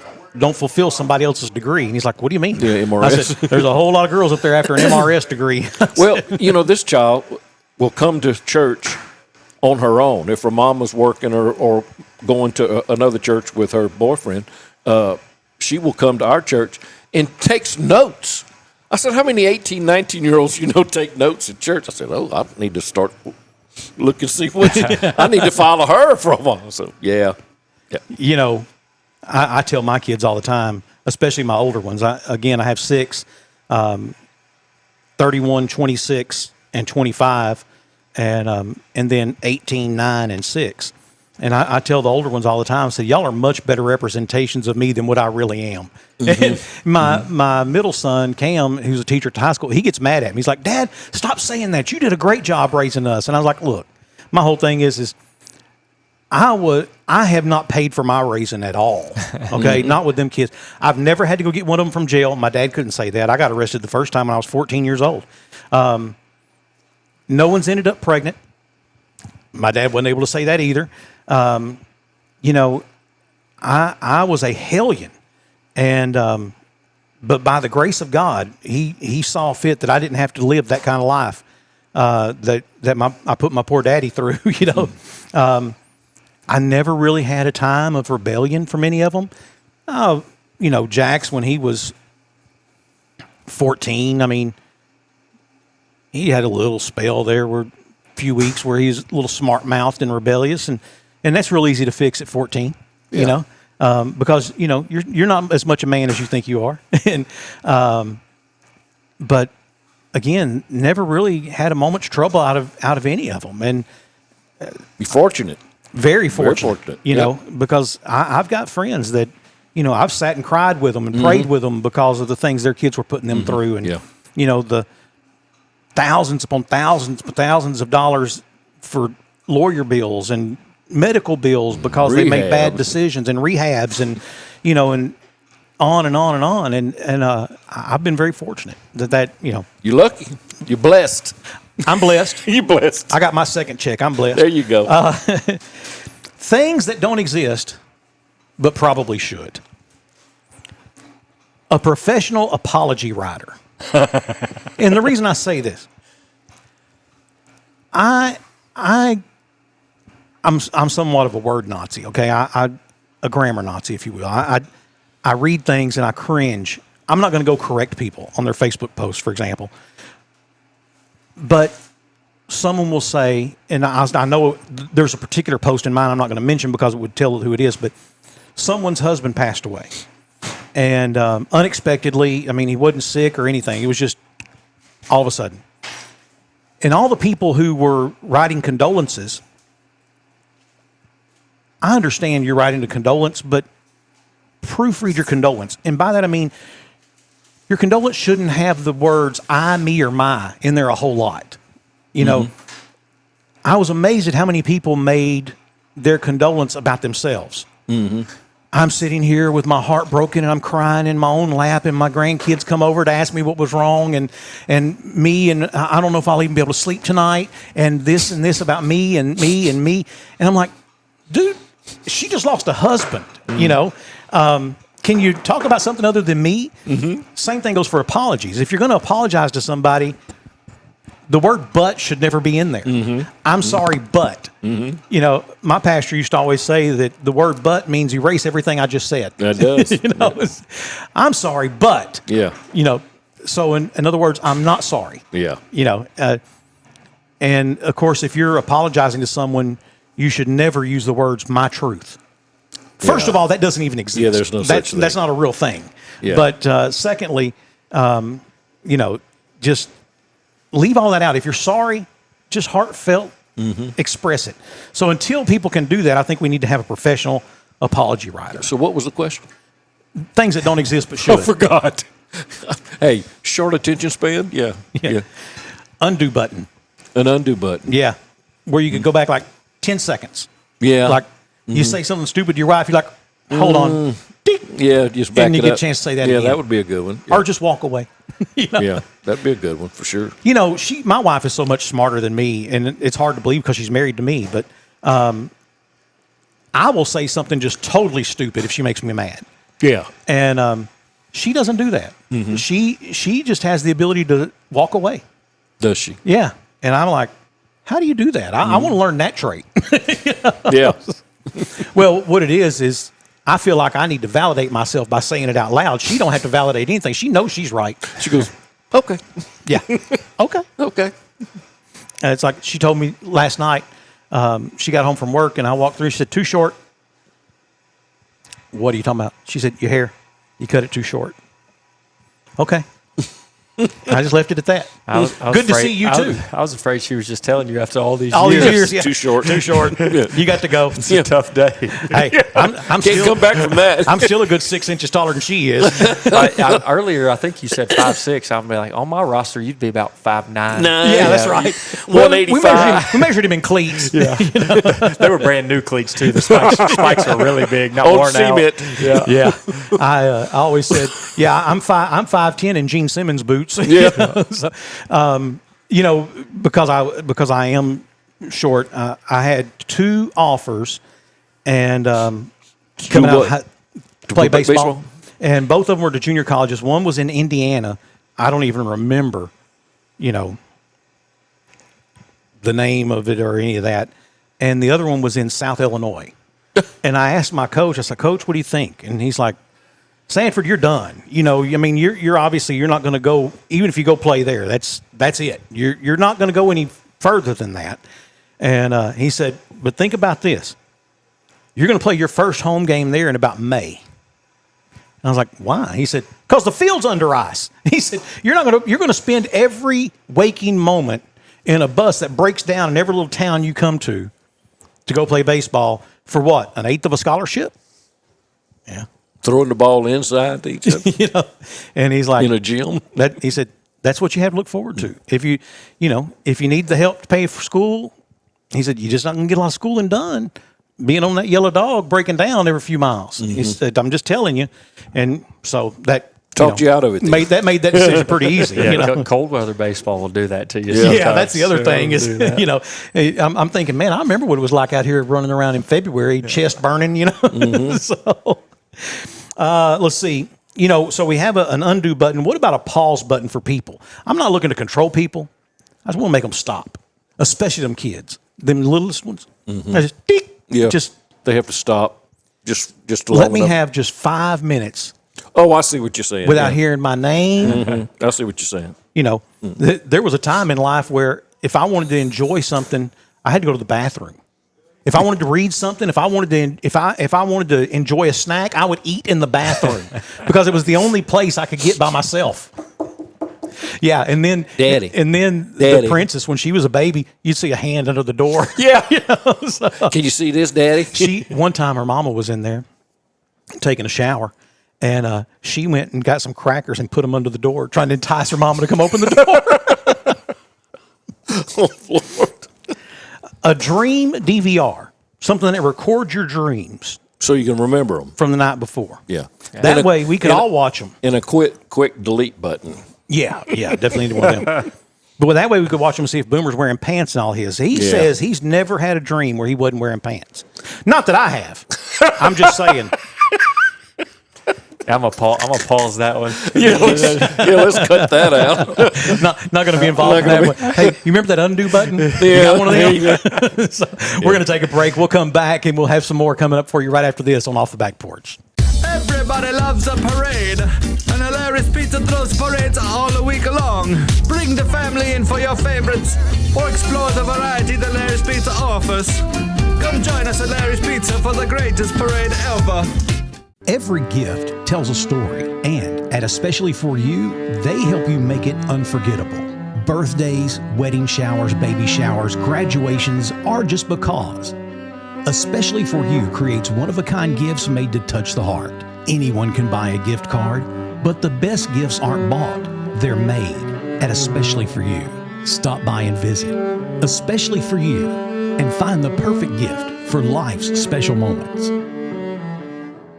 Hello, everyone. This is your favorite elf, Roscoe. And I'm Twinkles. We're not sure we're supposed to tell this or not, but the big guy. The head honcho, the big cheese, Santa Claus himself. Yeah, he's going to be at Davis Farms Country Market for the annual Christmas market, Saturday, December 13th from 11 until 3. So kids, bring your letters to you-know-who, but don't tell him we said a word. And they'll have a number of their vendors on hand as well. It all happens Saturday, December 13th at Davis Farms Country Market. 4523 Junction City Highway. We'll see you there. Serving South Arkansas for 25 years, and all the while expanding and growing throughout the state, ProMed Ambulance is proving their motto of world-class care and hometown values. For example, their new mobile integrated healthcare communication center. This state-of-the-art facility allows communication specialists to work directly with local 911 call centers to ensure the closest medical team is always dispatched to any emergency. World-class care and hometown values. For more information and career opportunities, go to ProMedAmbulance.com. Hey, welcome back for more of Off the Back Porch with Sandy and Boomer. And again, thanks to our special guest, Cannon Lester, for sticking around here with us. We were talking about dreams before the break. And so I looked up common occurrences in people's dreams and what they mean. Okay. And see if y'all agree with this. Because some I agree with, some I don't. Yeah. So people, I don't recall ever having this dream, but maybe I have, teeth falling out. I've never had that. No way. No. Yeah. Supposedly it's a very common occurrence. Means your brain is workshopping through anxiety. Defragging or something? I guess so. Trying to run, but you're moving real slow. Yeah, you're in rapid eye movement when that's happening. And what do you think that means? I don't know what it. No, yeah, it's just most scholars believe it means you're feeling overwhelmed. Yeah, like you just can't get done with something. Mine was always good to find my locker at school. Yeah, or my pants. I mean, yeah, here we go again. No, redo. A celebrity or someone famous shows up in your dream. I've had that happen a couple of times. Yeah, Burt Reynolds was in a dream of mine one time. Really? Yeah, he showed up to help me look for something. Sally? Scholars say your mind is rummaging through the junk drawer of faces and gave you a random mentor. Chances are you just reconnected with someone you haven't seen or talked to in a while. Okay. And it's triggering something in your brain. Like, so I'm guessing I talked to or reconnected with someone and they're like, it reminded me of the first time I watched Smokey and the Bandit. I don't know. Oh, yeah. Let's see. You have a dream and you're in your childhood home. Yeah. I don't know what that means, but I've dreamt that quite often. Yeah, exploring old memories. Yeah. And said it often goes along with the celebrity one. Okay. Is that you probably just reconnected to something from your childhood or remembered something. Flying, but either not flying well or only a foot off the ground. That's you have visions of grandeur if you've been able to fly. I think just flying, yeah. But if you're not flying well, okay. That's every dream I have. That's what I don't have good flying dreams. I'm like always constantly just barely missing trees or power lines. Do you fly? Do you fly in your dreams? No, not much. I flow like actual flying. Like you were the one flying. Yeah. But I had the same dream from when I was about 6 to when I was about 12, but it was always cowboys and Indians. It was John Wayne that was in my dreams. But hey, it was the same thing. We were at my house and I had these bows. You were the Indians? It was the rubber tips, yeah, Yeah. usually. And I was trying to get the Cowboys. Anyways, it was interesting. I always wanted to know if my brother, hey, who'd we get last night? Yeah, I don't know what you're talking about. Same room, we saw different dreams. Yeah. Me, I'm always like, I'm not flying like as in Superman. Most of the time, I'm either in a helicopter or one of them go-kart things that has a big swamp boat fan on the back of it. One of those. I'm always just floating, flying. It means that your mind is telling you you're capable of more than you're giving yourself credit for, or not challenging yourself enough. Being chased. Oh gosh, yeah, I wake up screaming sometimes. I'm being chased. What does that mean? What about you? Hang on. I don't know. I'm scared to say it now the way you just did. I've had dogs chase me in dreams quite often. Yeah. Means you have a problem with authority. Oh. Or let me have the R. There's a responsibility that you've been dodging. Okay. Yeah. So, no pants are completely nude. Evidently a common occurrence. I don't know. Not at your house. How about your house? Not at mine. No. Yeah. Vulnerable. You're feeling vulnerable. Yeah. A lot of dreams are about that. You show up to school and there's a test. Oh Lord, you feel unprepared. Yeah. These scholars said you have a problem on the horizon and your mind is telling you to prepare for it. Okay. Subconsciously, you're picking up that this is going to be an issue. Yeah. And now, there were a couple other guys who wrote and said, if it's a math test, and I'm trying to think, when I've had that dream where it's a test at school, most of the time it's like English. So I don't remember it ever being a math test. If it's a math test, that means you're dealing with something currently in your wake life that requires logic, and you need to quit using emotion. They sure do know a lot about dreams. Know a lot about dreams all of a sudden. Well, I mean, hey, you're going to go to school for 13 years. You got to do something with it. You have got to learn figure something. out something. All right, Boomer. How about a Florida man? I'm ready. So the Florida man game, you may be familiar. You can take any date, type Florida man, and that date. And now somebody will have done something. Not stupid. the year. You don't put the year. So you could just put, as I did in this one, Florida man, December 1st. That's what I typed. And there is going to be a plethora of just crazy stories that happened with a Florida man. Clearwater Springs, 32-year-old Cody Big Rig Harmon. Oh, Big Rig. Pulled off a high straight out of a fever dream. At 2:15 a.m., he drove a stolen forklift, stolen from the local Coca-Cola company, through a hedge and lifted a 7-foot concrete garden gnome from a local business. Neighbors saw what was going on because they heard all the racket going on outside and woke up. And they saw the gnome wobbly and precarious on the forks, and they saw him zigzagging down the street. So they chased him in golf carts, trying to catch up to him. But he disappeared into a drainage ditch. And when authorities arrived moments later, the forklift was abandoned, and the gnome, completely gone. No, it wasn't. Completely gone. No, not in the lake, not in the swamp, no trace of it, just some muddy tracks leading to the dark pine forest outside of town. Well, what was his nickname? Big Rig. He must have been a big rig to pick up that 7-foot gnome and take off running with it. Cody was eventually caught by police. Okay. And he said it wanted freedom. I'm trying to free the gnome. I'm trying to free the gnome.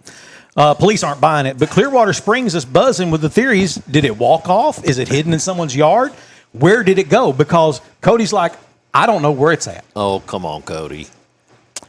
The gnome's fate remains a mystery, although some locals swear they hear a faint echoing of giggling coming from the trees after midnight. No, they don't. You don't know what they hear. Well, I can tell you it ain't that. It ain't that gnome. It ain't that gnome. It ain't that concrete I gnome. can grant you it ain't that gnome. Amazon reviews. Uh-huh. Now, some of these are just gold. Okay, we've had some. Like there was a guy who one time bought some reflective tape and was putting it on trees to mark how to get out to his illegal pot farm, and then was surprised when the police were able to find his illegal pot farm. How'd y'all get here? So We just followed that reflective tape all the way out here. Dummy. Had in the shape of marijuana leaves all over the trees. Dummy. Let's see. This one is for something called koala lens cleaning cloth. Okay. Let me start by saying that koala lens cleaning cloth is genuinely great. It's soft. It's washable.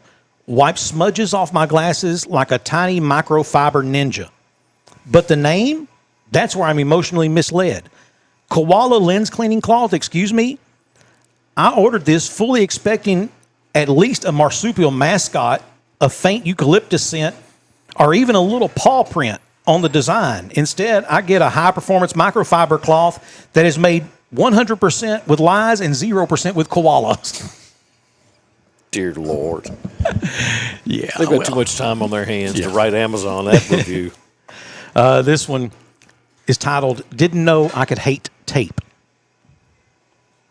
I didn't wake up this morning and think, I'm going to write a review about tape I bought on Amazon. But then again, I didn't think tape existed that didn't stick. You probably need gaffer's tape, and you're thinking, why is it so expensive? I don't know, but I can tell you exactly why this crap was so cheap, because it didn't stick. I don't understand. I want answers, and I just want tape that sticks. I'm giving it 5 stars for versatility because it taught me a lot. 1, my dad was wrong. There are bigger disappointments than me. 2, this tape doesn't work. 3, you can have an existential crisis while using tape.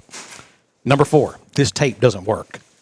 Number 5, my fiance's mom asked me why I don't believe in religion, and I think this tape is the Lord's karma against me. Number 6, this tape does not work. This guy has got too much time on his hands. Number 7, I literally thought... How many are there? 10? No, it's 8. Okay. Yeah. Number 7, I literally thought, wow, this tape could literally just be blown away, so I tried it. I thought I was crazy. Go watch the video. Here's the link. Number 8, how does this tape not stick? It has one job, and it can't do that. If you buy this tape, use the money you saved and go see a therapist for why you hate yourself that much. Did I mention this tape doesn't work? It doesn't stick. And that, once again, is a pure Amazon review. I'll never get that time back. That guy wrote that. He needs to be drunk high or stupid. Yeah. That would be a... That's another game we play. We play that game all the time. I think it's Billy Madison, and the gives that answer on stage, and he said, "Thank you for that answer. You are awarded 0 points, and we are all now dumber for what we just listened to." That's right. Yeah. Boomer and I, we've known each other for 20 plus years and been really good friends for 20 plus years, and so we've traveled a lot together. And I was watching one of our old podcasts, and he was talking about a guy approaching me on the street out here, had a transistor radio with a real long antenna on it, and he was pointing it at me like a gun and was talking crazy, and I just told him to go play crazy somewhere else. And Boomer was kind of laughing at me, and then I got to thinking about it. So I've thought about it before, and I had kept forgetting to bring it up on the show, so I made sure I put a note in my phone. We were in Little Rock, downtown Little Rock, and we're walking to go eat that evening. And there's some guys out there panhandling. And some guy comes up. All this man wanted to do was hand us a check for $350.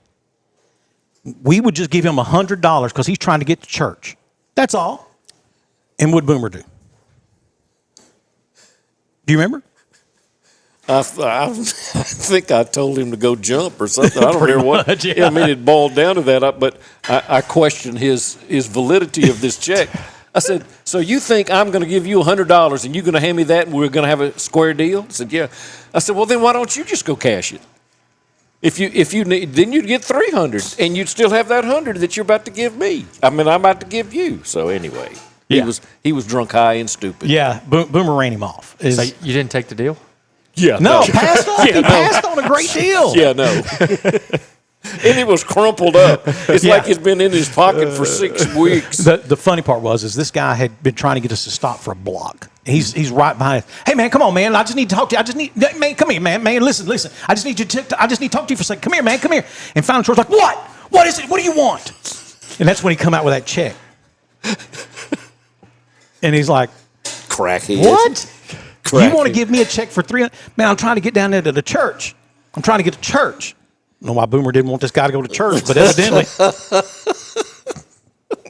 Hey, I had a guy show up at my house one day coming by, and he said, "Want to know if he could?" Said he need to get back to Monroe. He said, and I just need some gas. I just need some gas money. I said, where you parked at? He goes, "Oh, right down the street." I said, "Well, come on, I got 5 gallons of gas right here." He says, "Well, let me go talk to my partner." I said, "No, we ain't got to talk to your partner." I said, "I got the gas. You need gas for your car to get back to Monroe. Come on, I'll take you. We can ride my truck." "Oh, that's all right, man. That's all right." So I see him walk off, and I make the block. And he's, I live right on the edge. He goes from historic to hood real quick. Because you can hear a gunshot at my home anytime. So I make a block and go down there, and he's sitting on the curb, not the curb, but the cement around the front yard. I said, "Man, did you find your way back home? Are you going to be here for a while, or where's your car?" He says, "Oh, man, my buddy's coming. I'm going to be all right." I said, "All right." Yeah, I said, "I'll just check it on you." Yeah. Like you needed 20. "Come on, man, I got the gas." "Oh, let me go get my buddy." Yeah. Same deal. Yeah. Mm-hmm. Yeah. He was just trying to get to church. You weren't another, helping him get to another church. guy that I deprived the ability to go to church. Yeah. In Monroe. Yeah. He just trying to get to that prayer meeting with his grandmama, Mm-hmm. and you stopped it. Yeah. Congratulations. Yeah, I can tell you some stories about Sandy in church you don't want to hear. Your crown has one less jewel.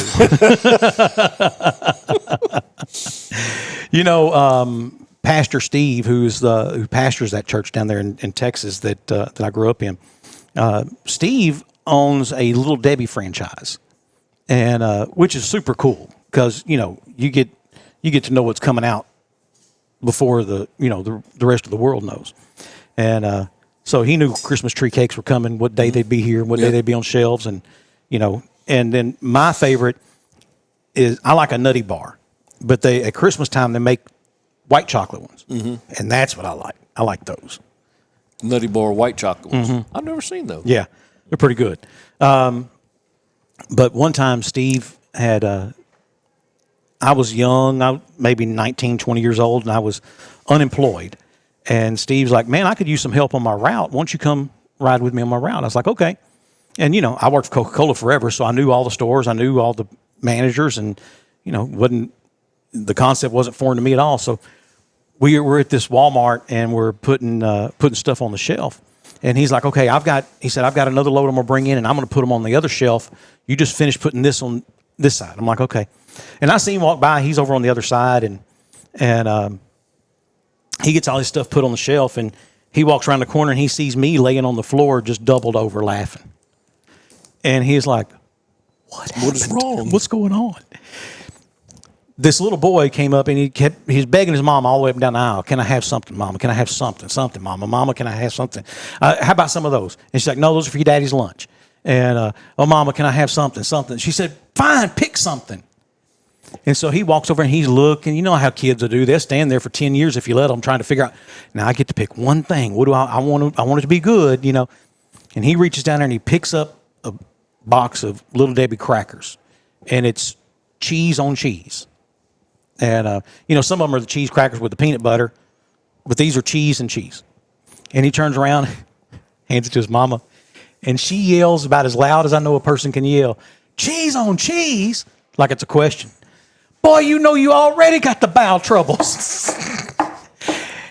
You'll be stopped up for a week, and I ain't doing it. I'm not doing it." Picks up without cheese. And I am rolling. I am literally on the floor rolling when Steve walks back around there. "Cheese on cheese? You got the bowel troubles." I hadn't heard that. Lord have mercy. My buddy Steve, like I said, he's a pastor, and probably one of the best guys, just all around good guy you'll ever know. Good godly man, and he and I were talking one time, and we got talking about the joke of why didn't Noah swat them 2 mosquitoes, and stuff like that. Yeah. And I said, "Well, the funny part was," I said, "I was praying about that one day, and I said, God, why did you make mosquitoes?" And he said, "Just be glad I didn't make them silent. It'd be a whole lot harder to find." Make them silent. Something, suck some blood out of you, and you turn around, you don't know which way it went. Can't hear it. Oh, man. Yeah. So that's, I try to convince my kids that vampires are real. Yeah. And that's how you know is that you can't see them. Because I'm a wonderful parent. If I didn't already say so, Scaring his kids to death. Well, Boomer and I were talking about lies that we were told when we were a kid. Like you can't have the dome light on because it's against the law, or I still use that one. So yeah. You got little kids. Yeah, if you sit too close to the TV, you go blind. Yeah, if you swallow watermelon seed, one grows out of your belly button. Yeah. If you don't eat all the food on your plate, a puppy gets killed. Yeah. And or somebody in Africa goes hungry. Never heard that one. Yeah, I got that. There's poor kids in Africa that I said, well, send them this liver and onions. They can have it. They can have it. Yeah. So, a puppy loses a leg or something, Yeah. I was telling Boomer, he's like, Sandy, those aren't normal. That's not normally what you tell Yeah, puppies don't lose legs. Well, if you see a three-legged puppy, it's because that kid didn't eat them vegetables. Then you know. I told you that with cream corn was good. Well, you know what? Everything you're going to do that's fun, you're going to put your eye out. Oh, of course. That was the big one. Yeah. Yeah. Yeah, you would think there would be just masses of children with one eye. One eye. Yeah. It's like... and no broken arms. Because they don't say, hey, don't do that, you'll break your arm. Unless it's a tree. But anything else, you're going to put your eye out. Put your eye out, yeah. My 25-year-old, he said, they had me ready, convinced that I was going to be offered drugs every time I stepped off the school bus and walking home. I'm looking for a guy. Where is the drug dealer? I mean, because I just knew they was going to have Quaaludes. Or the stranger with the candy. I never see. He said, I never got asked to look for anybody's puppy. Yeah. He said, I never got offered any drugs. He said, I lived a sheltered life, I guess. Oh, my Lord. But yeah, they had us, of course, when I was a kid, there wasn't a stranger. Yeah. Well, in your neighborhood. Not in your neighborhood. Yeah, if people do eat everybody. Because they could all whip you. Everybody on the street could whip you. Yeah. Mm-hmm. They had permission. And I remember so I was the only white kid on my street. Everybody that lived to this side of me was black. Everybody that lives this side of me was Hispanic.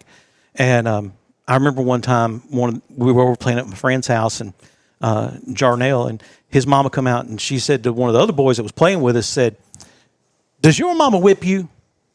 And he was like, no, ma'am. She said, I can tell. And I was like, oh, okay. Yeah, that's that. I got it. That's that. So, but man, you got ball players showing up now. He could play a little bit.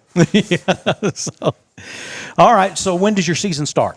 So February 2nd, first game of the year. So it will be here before we know it. So y'all start live BP when? We'll start live BP when we get back. We can't start again until January 10th. So January 10th, right when it probably gets freezing, we'll get going. Have some ice on the ground. Yeah. Our first year, my wife decided our son's birthday, he was born at a bad time of year, He's born right before season starts. Yeah. And she did his birthday at 1 o'clock. I said, you realize 1 o'clock, that's the warmest day. That's when part of the day. Yeah. She goes, you're not missing his birthday. I said, you're right. I'm not. Yeah. Well, first pitch was at 9. It was a whopping 16 degrees, and I was getting ice off the turf with the thing. And I said, we played 2 innings. I said, we're going home. Yeah. This is not how baseball is supposed to be played. Yeah, that's right. It's not supposed to be played like that. No. It stings your hands real bad. Yeah. But, again, man, you start off the season and you can't put enough clothes on to play ball. By the end of the season, you can't take enough of them off. I mean, It's the way it is. It is, but it's a great thing about baseball. It is. And so y'all start January 10th, and then you say you open with Bipsy? Yep, open up down there at Bossier, and get to play a really good team. And I think the first, Bossier won their conference last year, and then going to Pearl River, who they played the national championship game last year, and then going to play East Central that next weekend, and they play in the World Series. So Murderer's Row, man. Yeah, we'll get to see early on if we're any good or not.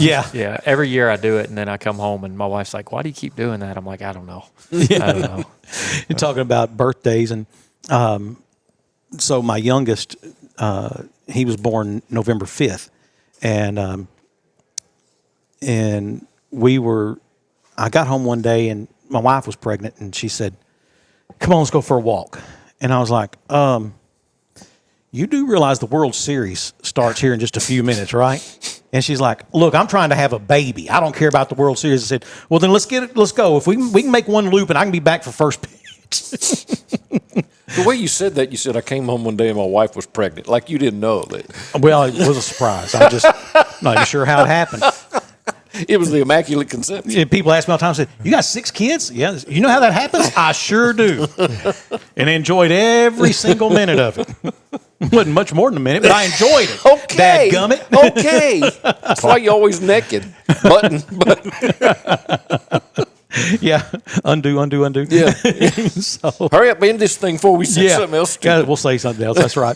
Hey, we've got more great guests coming up. Again, Cannon Lester, thank you. We were pretty proud. We talked about it a couple weeks that you were going to be here. Yeah. Next week is going to be Jim Tucker, Superintendent of El Dorado School District, is going to be over here with us, and talk about somebody that has no regard for his reputation coming on this show. And he's got a lot. He's got a good reputation. Yeah, a lot of people look up to him. Yeah, and literally. Yeah, literally. Yeah, him and Big Bob, right? Yeah, I mean, it was. Bob was. Yeah, we just went from tall to tall with superintendents.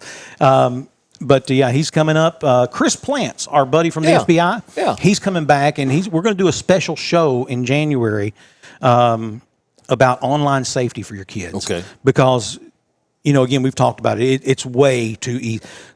If somebody wants to find your kids, they can. Yeah. And it's scary how easy it is. In about 3 or 4 posts, they can tell you everything about your kid. There was one parent that was like, oh, my kid doesn't have any social media, nothing. He said, that's fine. And he said, you're talking about Heather, who's in 3rd grade at so-and-so school and such is her teacher? And she's like, yeah. He said, yeah. He said, I did that from walking in from your driveway. And she's like, what? And he said, well, you have a sticker back there that looks like it's about a year old and it's 2nd grade honor roll or something on the sticker. So I'm figuring she's in 3rd grade now. And he said, I pulled your Facebook page open when I walked through your front door. And he said, you posted pictures of her classroom party that they had for Thanksgiving or Christmas or whatever. And he said, that's all I needed. He said, I know. He said, within a few minutes, I could tell you what bus she rides or if she's picked up by you. Or he said, I could tell you everything you need to know. And it's that simple. Yeah, and it's that scary. Yeah, and if someone means bad, they can. If someone intends to use that information for bad, they can. Yeah, they can. And so Chris was with he handled cyber crimes a lot for the FBI, and he's going to be joining us again.